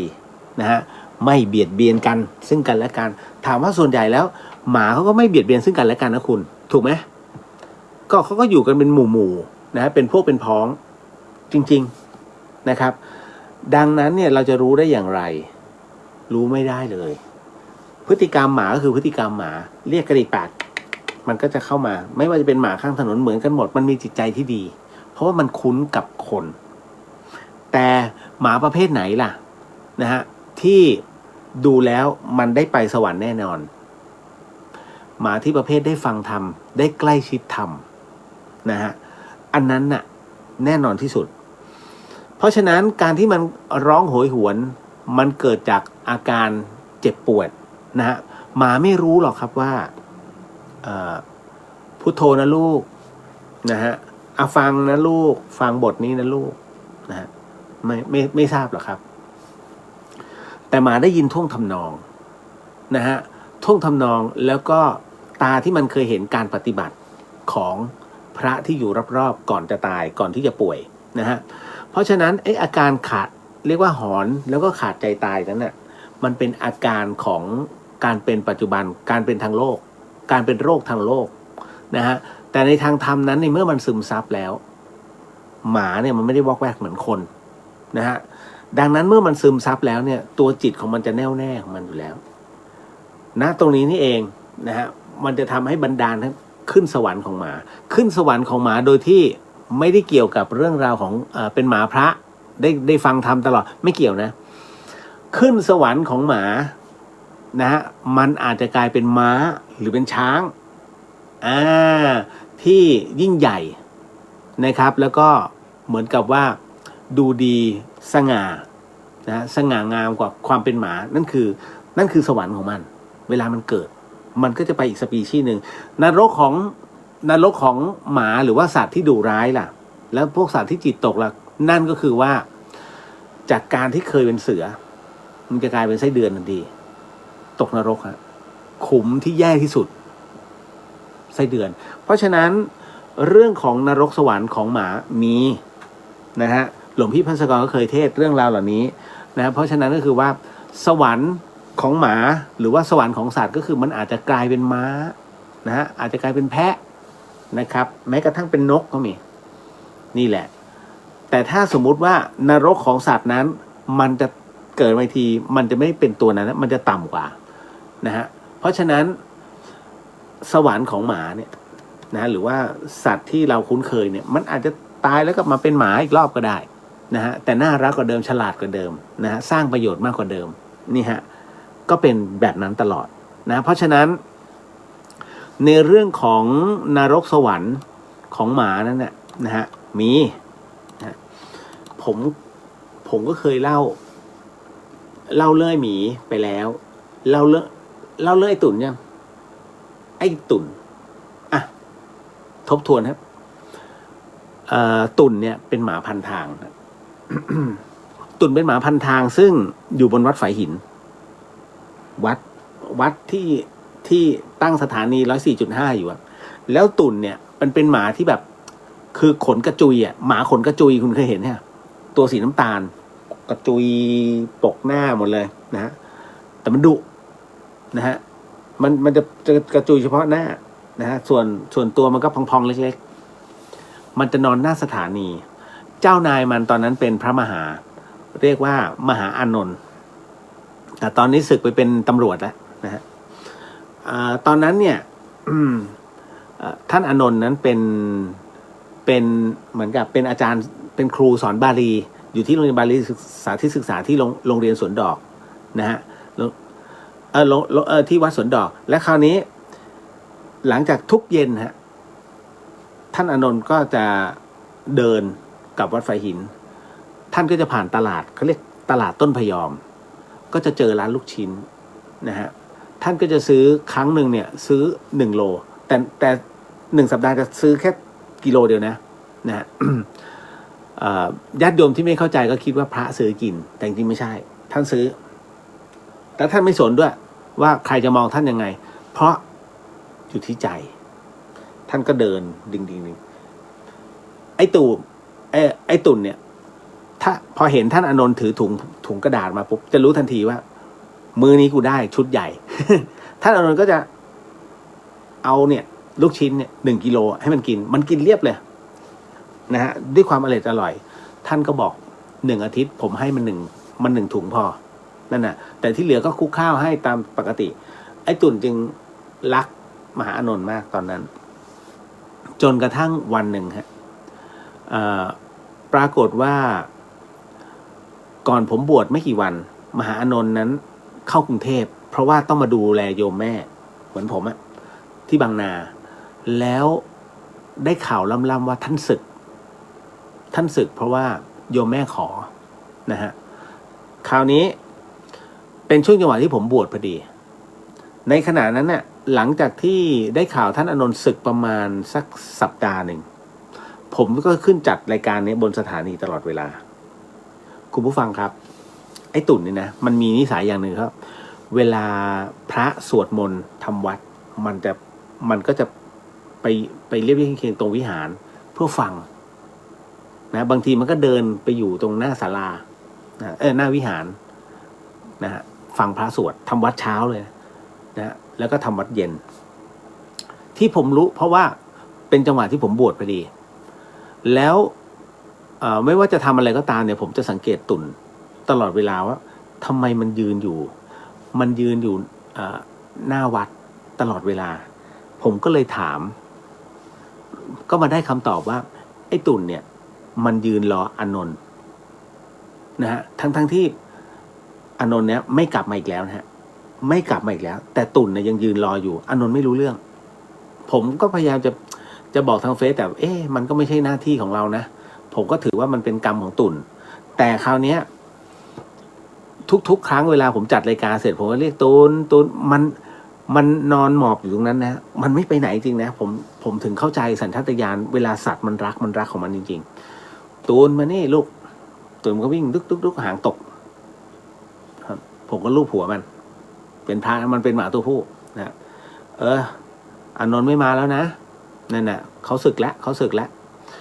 แล้วตั้งแต่วันนั้นเป็นต้นมาเนี่ยผมจะเอาขนมบ้างอะไรเนี่ยให้ตุ่นแต่มันไม่กินมันจะรอของอานนท์อย่างเดียวเลยผมก็เข้าใจ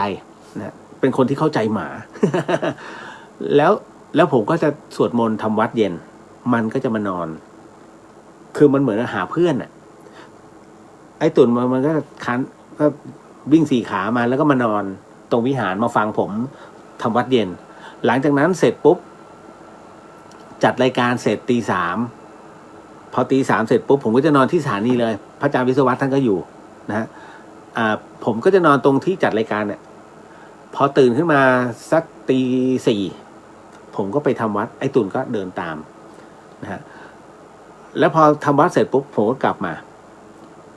ยังไม่ลงธรรมสถานนะพอกำลังจะเอาเข้าของจะเดินลงไปที่ธรรมสถานผมก็จะมองเห็นไอ้ตุ่นไปนั่งรอที่เดิมมันรอทุกวันฮะรอจนวินาทีสุดท้ายฝนตกฤดูฝนเนี่ยผมบวชในพรรษาไงฝนก็จะตกไอ้ตุ่นก็นั่งตากฝนรอนะฮะจนกระทั่งวันนั้นน่ะมาถึงเป็นวันที่เขาไม่กลับมาอีกแล้วหมายถึงว่าตุ่นมันก็ไม่รู้มันรออานนท์แล้วมันหายใจฟึดฟัดผมรู้แล้วไอ้ตุ่นมีปัญหาเรื่องปอดก็จะเอาไปหาหมอตอนแรกก็ตามหมอมาแต่มันกัดนะฮะหมอเขาก็ไม่กล้ามันจะไม่ดุกับพระแต่มันจะดุกับเนนแล้วก็คนแปลกหน้าไอ้ตุ่นจะกัดผมก็เลยบอกตุ่นมานี่ลูกก็ลูบหัวเสร็จปุ๊บตุ่นไม่งั้นแกจะไม่รอดนะไอ้ตุ่นป่วยประมาณ 3-4 อาทิตย์ประมาณนี้มันแสดงอาการต้องไม่แสดงอาการมากแต่ทุกครั้งไปเวลามันเจอพระไม่ว่าเจอหลวงพี่ภัสกรคือหลวงพี่ชอบแย่มันด้วยพระอาจารย์วิศวัฒน์หรือว่าเจอผมไอ้ตุ่นมันจะเหมือนกับหมาบิดที่เกียจอะตูดจะโกงๆเนี่ยแต่ผมบอกมันไหว้แล้วเสร็จปุ๊บวันสุดท้ายผมเห็นแล้วไอ้ตุ่นไม่น่ารอดมันนอนอยู่หน้าสถานี ผมก็จัดรายการเบรกแรกจบตอนนั้นไม่จัดแบบนี้นะผมจะจัดเป็นทีละเบรกแล้วก็ออกมาพักหน่อยพักสัก2 นาทีตอนมียิงสปอตหรือว่าเปิดเพลงก็เดินมาผมมาดูไอ้ตุ่นตอนนั้นประมาณตี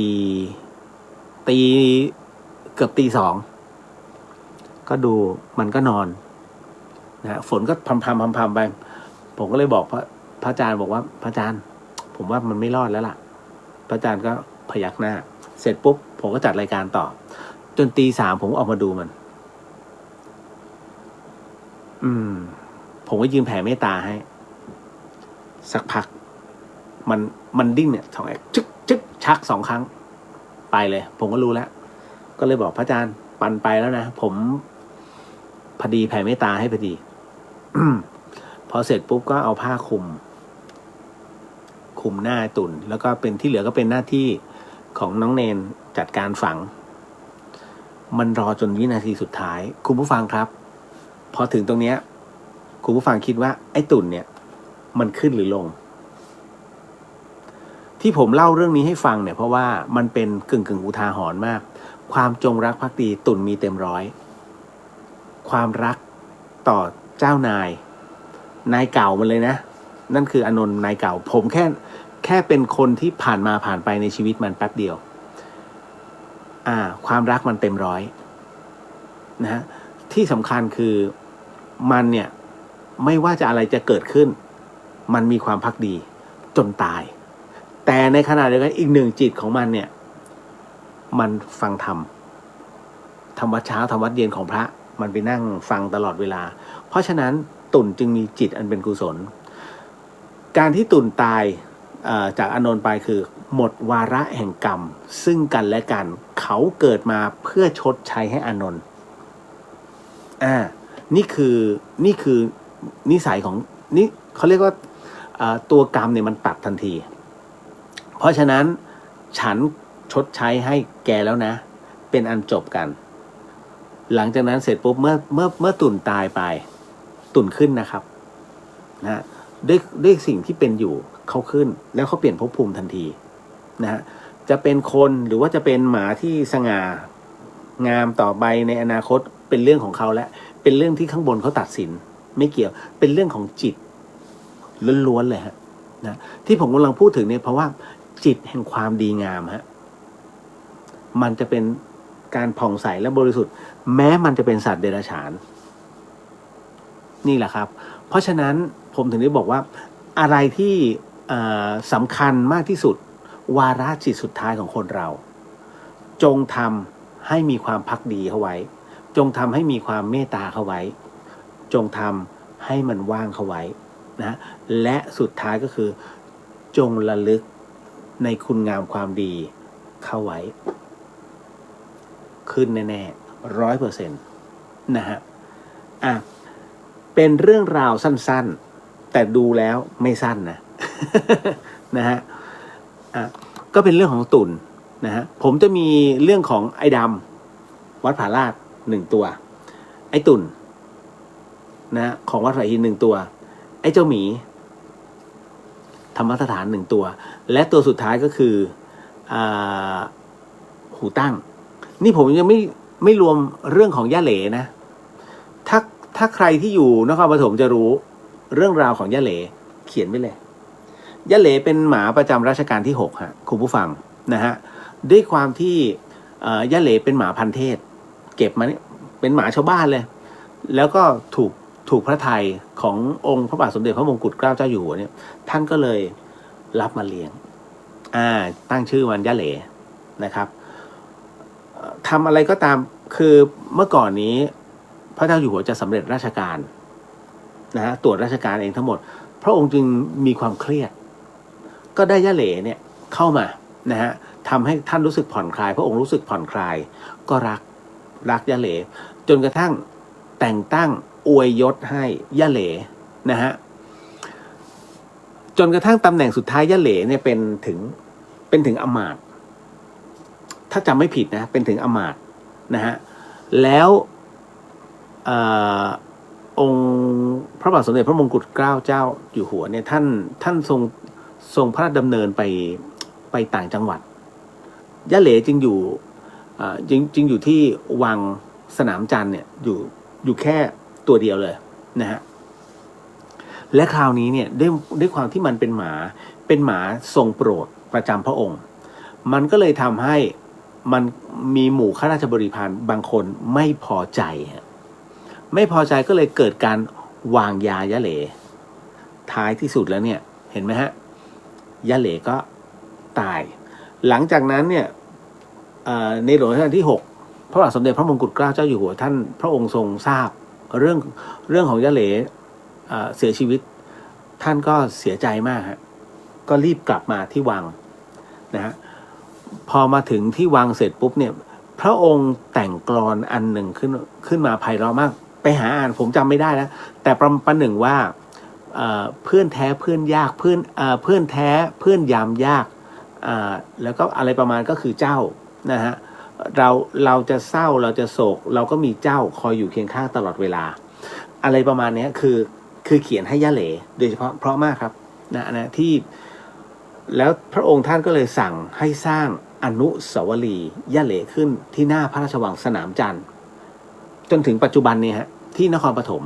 เป็นอนุสาวรีย์หมาอีก1แห่งของประเทศไทยนะครับ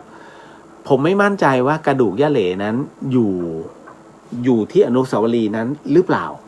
จำไม่ได้แล้วนานมากแล้วนะใครที่มีโอกาสไปมหาลัยศิลปากรนะก็ลองแวะดูนะฮะตรงสนามจันทร์นะครับตรงนั้นเลยตรงวังเลยนะครับเห็นไหมฮะความดีของหมาคนยังอิจฉาได้ แหมถ้าตอบนะเสียนะก็ถือว่าเอาเรื่องราวซึ้งๆระหว่างคนกับสัตว์มาเล่าให้ฟังแล้วกันนะครับคุณผู้ฟังเอาล่ะต่อมานะฮะเดี๋ยวขออนุญาตนิดนึงการที่กระดูกคนเราแปลเป็นพระธาตุนั้นโอ้ยหลายรอบแล้วคำถามเนี้ยนะการที่กระดูกคนเรานั้นแปลเป็นพระธาตุนั้นทำได้อย่างไรครับเกิดจากกำลังศีลและสมาธิหรือครับน้องเป็นคนที่สรุปได้เกือบสุดเหมือนกันนะ จริงๆแล้วศีลสมาธิและปัญญาทั้งหมดทั้งมวลนะฮะถูกครับถ้าเป็นเช่นนั้นถูกฮะกระดูกคนเราแปลเป็นพระธาตุได้เนี่ยมันก็ไม่ใช่เรื่องยากและก็ไม่ใช่เรื่องง่ายถ้าสมมติว่าทั้งหมดทั้งมวลนั้นมันถ้ากายและจิตของเรามีความบริสุทธิ์พร้อมทั้งหมดนะฮะทำไมจึงเป็นเช่นนั้นเอาง่ายๆผมเคยอธิบายหลายรอบนะเรื่องของการเกิดเพชรพลอยแล้วกันนะการเกิดเพชรการเกิดพลอยนั้นเกิดจากไหนเกิดจากความร้อนใต้ผืนโลกที่เราเรียกว่าแมกมาเนี่ยนะฮะมันดันตัวนะหินหลอมละลายเนี่ยมันดันขึ้นมานะมันดันขึ้นมาแมกมามันก็จะอยู่ข้างในพอเสร็จปุ๊บหินหลอมละลายพวกนี้มันมีความร้อน 500,000 องศาเซลเซียสเลยนะครับแล้วใช้เวลาหลอมทำละลายกันอยู่นานมากจนกระทั่งมันเกิดเป็นผลึกสีต่างๆขึ้นมาไอ้ตัวนี้นี่แหละเมื่อแมกมามันอ่อนตัวลงมันเย็นตัวลงนะฮะเป็นพันเอาเรียกว่าเป็นล้านปีอ่ะเมื่อมันเย็นตัวลงเนี่ยมันคืออัญมณีเห็นไหมแต่ถ้าเมื่อไหร่ไอ้แมกมานี้มันปะทุขึ้นมานอกเปลือกโลกเขาก็เรียกว่าลาวาอันนี้แหละ สาระสำคัญไม่ได้อยู่ที่ลาวาสาระสำคัญอยู่ที่แมกมากับอัญมณีมันใช้ความร้อนสูงมากแต่ในขณะเดียวกันกระดูกคนเราวัดประหลอดยัง 37.7 นี่ถือว่าโควิดเปล่า มองแล้วมองอีกมึงติดโรคเปล่านะฮะแต่ถ้า36กว่าฉลุยทุกที่ถูกป่ะองศาอุณหภูมิคนเราปกติแค่นั้นเองอะแล้วมันจะทำให้กระดูกคนเราเป็นพระธาตุได้อย่างไรน่าสนใจนะฮะเพราะฉะนั้นนะตรงนี้นี่เองนะฮะมันแปลสภาพของมันได้ตามเหตุปัจจัยผมยกตัวอย่างอีกอันหนึ่งก็คือเทพเจ้าแห่งน้ำมาซารุอิโมโตะเป็นนักวิทยาศาสตร์นะที่คิดวิจัยเกี่ยวกับผลึกน้ำที่มีความสมบูรณ์ที่สุดก็คือผลึกจากการสวดมนต์ทุกอย่างครบสวยนะฮะเฉดมันสวยมากทำไมจึงเป็นเช่นนั้นนั่นเพราะว่าเสียงจากการสวดมนต์ในขณะเดียวกันเสียงที่เกิดจากดนตรีร็อกนะฮะทั้งหมดมันแตกกระจายออกผลึกต่างๆเนี่ยไม่ประติดประต่อเป็นรูปเป็นร่างเลยนะฮะดังนั้นในเมื่อมันไม่ประติดประต่อเป็นรูปเป็นร่างมันก็เลยทำให้ความสมบูรณ์ของตัวเม็ดน้ำนะไม่เกิดขึ้นแต่บทสวดมนต์นะสวดมนต์นั้นนะมันเกิดมาเป็นผลึกครบองศาทำไมล่ะทั้งที่น้ำเนี่ยมาจากแหล่งเดียวกันน้ำที่ไม่เกิดอะไรขึ้นเลยก็คือเอาไปแช่ต่างๆเกิดผลึกแต่ว่าไม่รวมตัว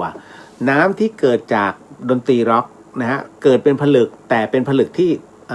แตกออกไปแต่น้ำที่เอามาเนี่ยจากเสียงสวดมนต์มันเกาะเป็นผลึกและเป็นผลึกที่ครบองศาและสวยมากดังนั้นเช่นเดียวกับผู้ที่มีศีลอันครบมีการภาวนาที่ครบนะฮะบวกถึงปัญญาที่พิจารณาภาวะทุกภาวะอย่างลงตัวนะฮะศีลสมาธิปัญญาเมื่อเกิดขึ้นแล้ว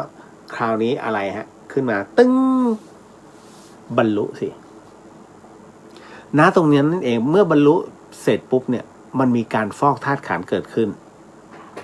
เพราะฉะนั้นร่างกายของเรามีอุณหภูมิเนี่ยฮะ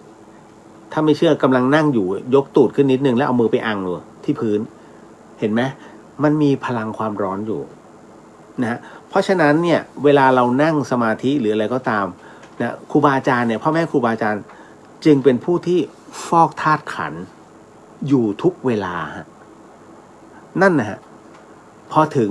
จุดหนึ่งซึ่งท่านรับรู้แล้วว่าท่านถึงแล้วแต่พูดไม่ได้นะเมื่อพูดไม่ได้คนจึงไม่รู้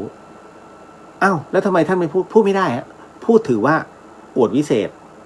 อวดคุณวิเศษมีอยู่ในตัวตนเหรอนะฮะถ้าบอกอ๋อมีดิก็เนี่ยฉันมีอยู่ไม่มีใครเชื่อฮะเพราะฉะนั้นท่านจึงตัดปัญหาไม่พูดไม่อวดนะฮะเพราะอวดไปมันรู้มันเป็นปัจจตังรู้ได้เฉพาะตน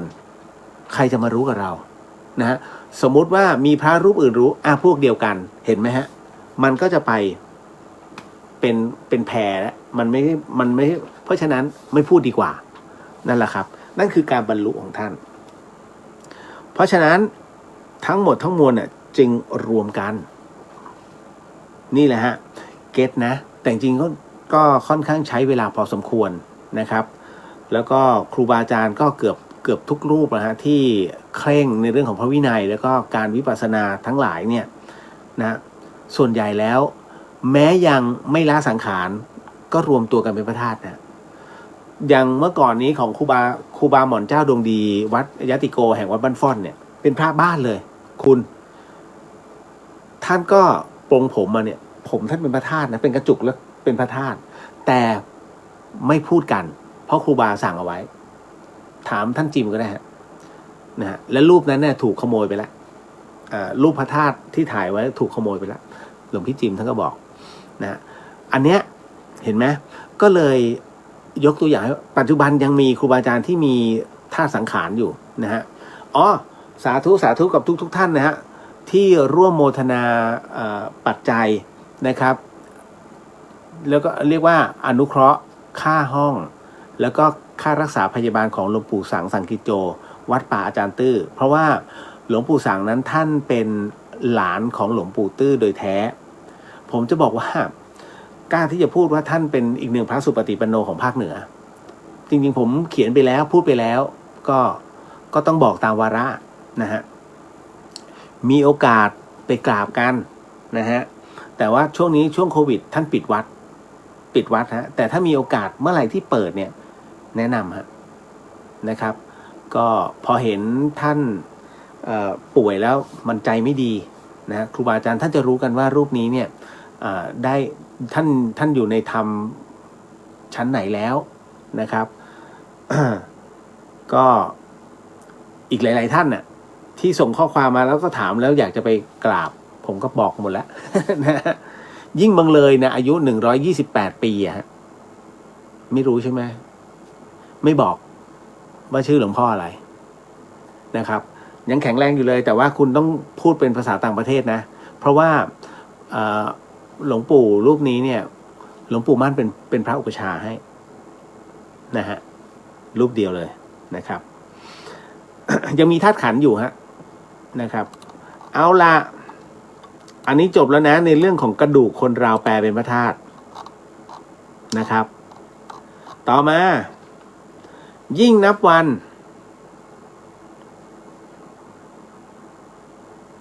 คุณมุนาว่าเคยไปถวายจีวรกับท่านมาแล้วสาธุโมทนาสาธุนะครับนะฮะอันนี้ก็เลยบอกหลายๆท่านนะฮะถ้ามีโอกาสให้ไปกราบนะฮะหลวงปู่กับหลวงพี่ภาสกรเนี่ยนะฮะเรียกว่าหลวงพี่ท่านจะเข้าไปกราบบ่อยมากเพราะว่าท่านก็เมตตากับตระกูลพระวิไลพอสมควรเพราะว่าคุณหมอดำรงนะเมื่อก่อนนี้จะเข้าไปอุปถากท่านอยู่เรื่อยๆคุณหมอดำรงเป็นหมอสมองนะเมื่อก่อนนี้นะฮะเข้าไปนะครับ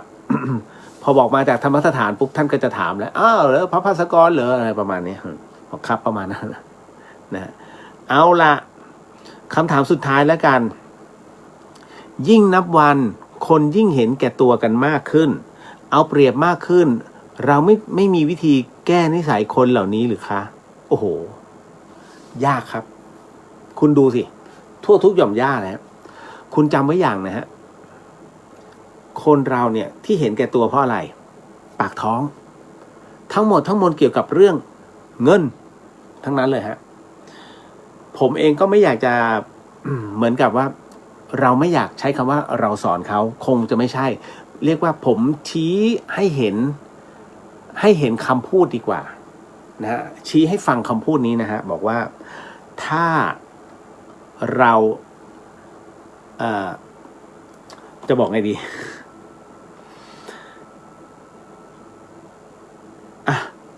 ใช้คำนี้แล้วกันบอกว่าคือถ้าเราบอกว่าคนเห็นแก่ได้อะนะฮะที่เขาเห็นแก่ได้เพราะว่าเขาไม่ยอมตั้งใจนะฮะให้เท่ากับเงิน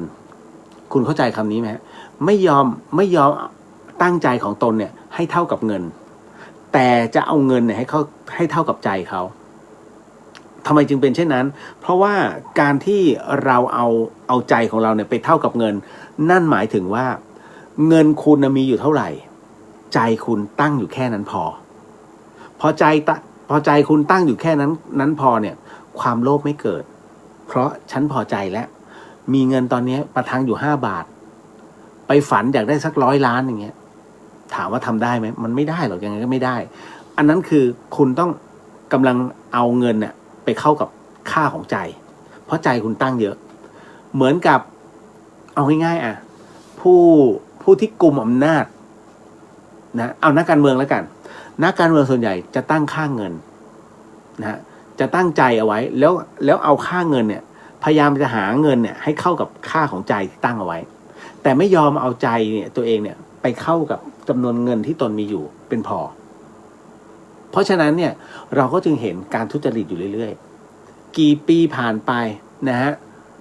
มันยังเหมือนเดิมประเทศไทยไม่ได้พัฒนาแต่ปากบอกพัฒนาจริงๆไม่ใช่นะฮะ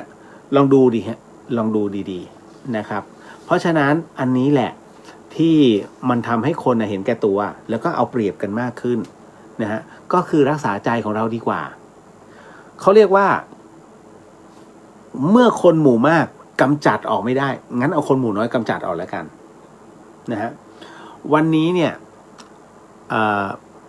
พอดีในไลน์ครอบครัวนะฮะรัตนสมบูรณ์พี่ชายผมเนี่ยเป็นมะเร็งที่ตับแข็งพูดง่ายๆแล้วหมอที่โรงพยาบาลขอนแก่นเขียนป้ายไว้ว่าห้ามกินอะไรโอ้เยอะมากถ้าใครป่วยเป็นมะเร็งห้ามกินนี่นู่นเยอะมากถ้ามันเยอะขนาดนี้นิดเดียวฮะกลับกันอะไรที่คนไข้เป็นมะเร็งกินได้จบเลยฮะสั้นกว่าด้วยแล้วคนจำแม่นเห็นไหมคือมันแค่พลิกนิดเดียวมันก็จะเข้าใจง่ายขึ้นนี่แหละธรรมะพลิกกลับนิดเดียวเหมือนกันเอาละหมดเวลาแล้ว เดี๋ยวไว้พรุ่งนี้เดี๋ยวพรุ่งนี้มาต่อกันนะฮะจริงวันพุธผมเดินทางแต่เช้าไม่เป็นไรพรุ่งนี้ได้ลุยต่อพระอาจารย์พรุ่งนี้วันนะครับ สาธุเอาละฮะก็ สิ่งหนึ่งสิ่งใดที่ผิดพลาดพลั้งไปก็ขออโหสิกรรมณที่นี้ไม่ได้ตั้งใจหรือมีเจตนาก็ขออนุญาตนะครับนะ ส่งอันนี้ส่งในการกรวดน้ำให้กับทวยเทพเทวดาทุกหมู่เหล่าองค์พระสัมมาสัมพุทธเจ้าทุกๆพระองค์พระธรรมเจ้าทุกๆพระองค์พระอริยสังฆเจ้าทุกๆพระองค์พระอสิติมหาสาวกเจ้าทุกๆพระองค์นะฮะแล้วก็ขอให้เจ้ากรรมนายเวรทุกท่านนะครับรวมไปถึงพ่อแม่ครูบาอาจารย์รวมไปถึงญาติสนิทมิตรสหายแล้วก็พี่น้องเพื่อนฝูงทั้งหลายก็ขอให้ได้รับอานิสงส์ผลบุญในค่ำคืนนี้ด้วยเช่นกันนะฮะ ขออนุญาตนะครับยะถาวาริวหาปุราปาริปุเรนติสาคารังอุปกปติอิชิตังปฏิตังตุมหังคิปะเมวะสมิชันตุสัพเพปุเรนตุสังกปาจันโทปนารโสยถามณิโชติระโสยถาสัพพิติโยวิวันชันตุสัพพโรโกวินาสตุมาเตภวะวันตรายโยสุขีทีคายุโกภาวะอภิวาทนาสีริสนิจังพุทธาปัจจายิโนจัตตารโอธรรมาวัฏันติอายุวันโนสุขังพระลังนิพพานังปรมังสุขังก็ขอมอบส่งผลบุญในค่ำคืนนี้ให้กับคุณผู้ฟังที่ฟังทาง FM 104.50เมกะเฮิรตซ์ทั้งจังหวัดเชียงใหม่แล้วก็จังหวัดใกล้เคียงนะฮะรวมไปถึงคุณผู้ฟังที่ฟังทางช่อง YouTube ของวัดฝายหินเชียงใหม่แล้วก็ช่องของ Facebook ของวัดฝายหินทุกช่องทางก็ขอให้ได้รับอานิสงส์ผลบุญในค่ำคืนนี้ด้วยเช่นกันครับแล้วก็ขอมอบอานิสงส์ผลบุญในค่ำคืนนี้ให้กับช่องของพุทธิสิทธิ์รัตนสมบูรณ์แล้วก็เรียวเดอะเฮียนนะอันนี้ด้วยนะฮะก็ขอให้ได้รับอานิสงส์ผลบุญในค่ำคืนนี้ด้วยเช่นกันพบกันใหม่กับเรื่องราวแบบนี้นะก็แก้ไขปัญหาใจกันไปทุกๆวันในเดอะเฮียนรวมถึงเรื่องราวหลอนๆที่สอดแทรกกันเข้ามานะฮะก็ขอมอบอานิสงส์ผลบุญในค่ำคืนนี้ให้กับคุณผู้ฟังทุกๆท่านด้วยกันพบกันใหม่ในวันพรุ่งนี้สำหรับค่ำคืนนี้ราตรีสวัสดิ์นะครับพี่น้องชาวเชียงใหม่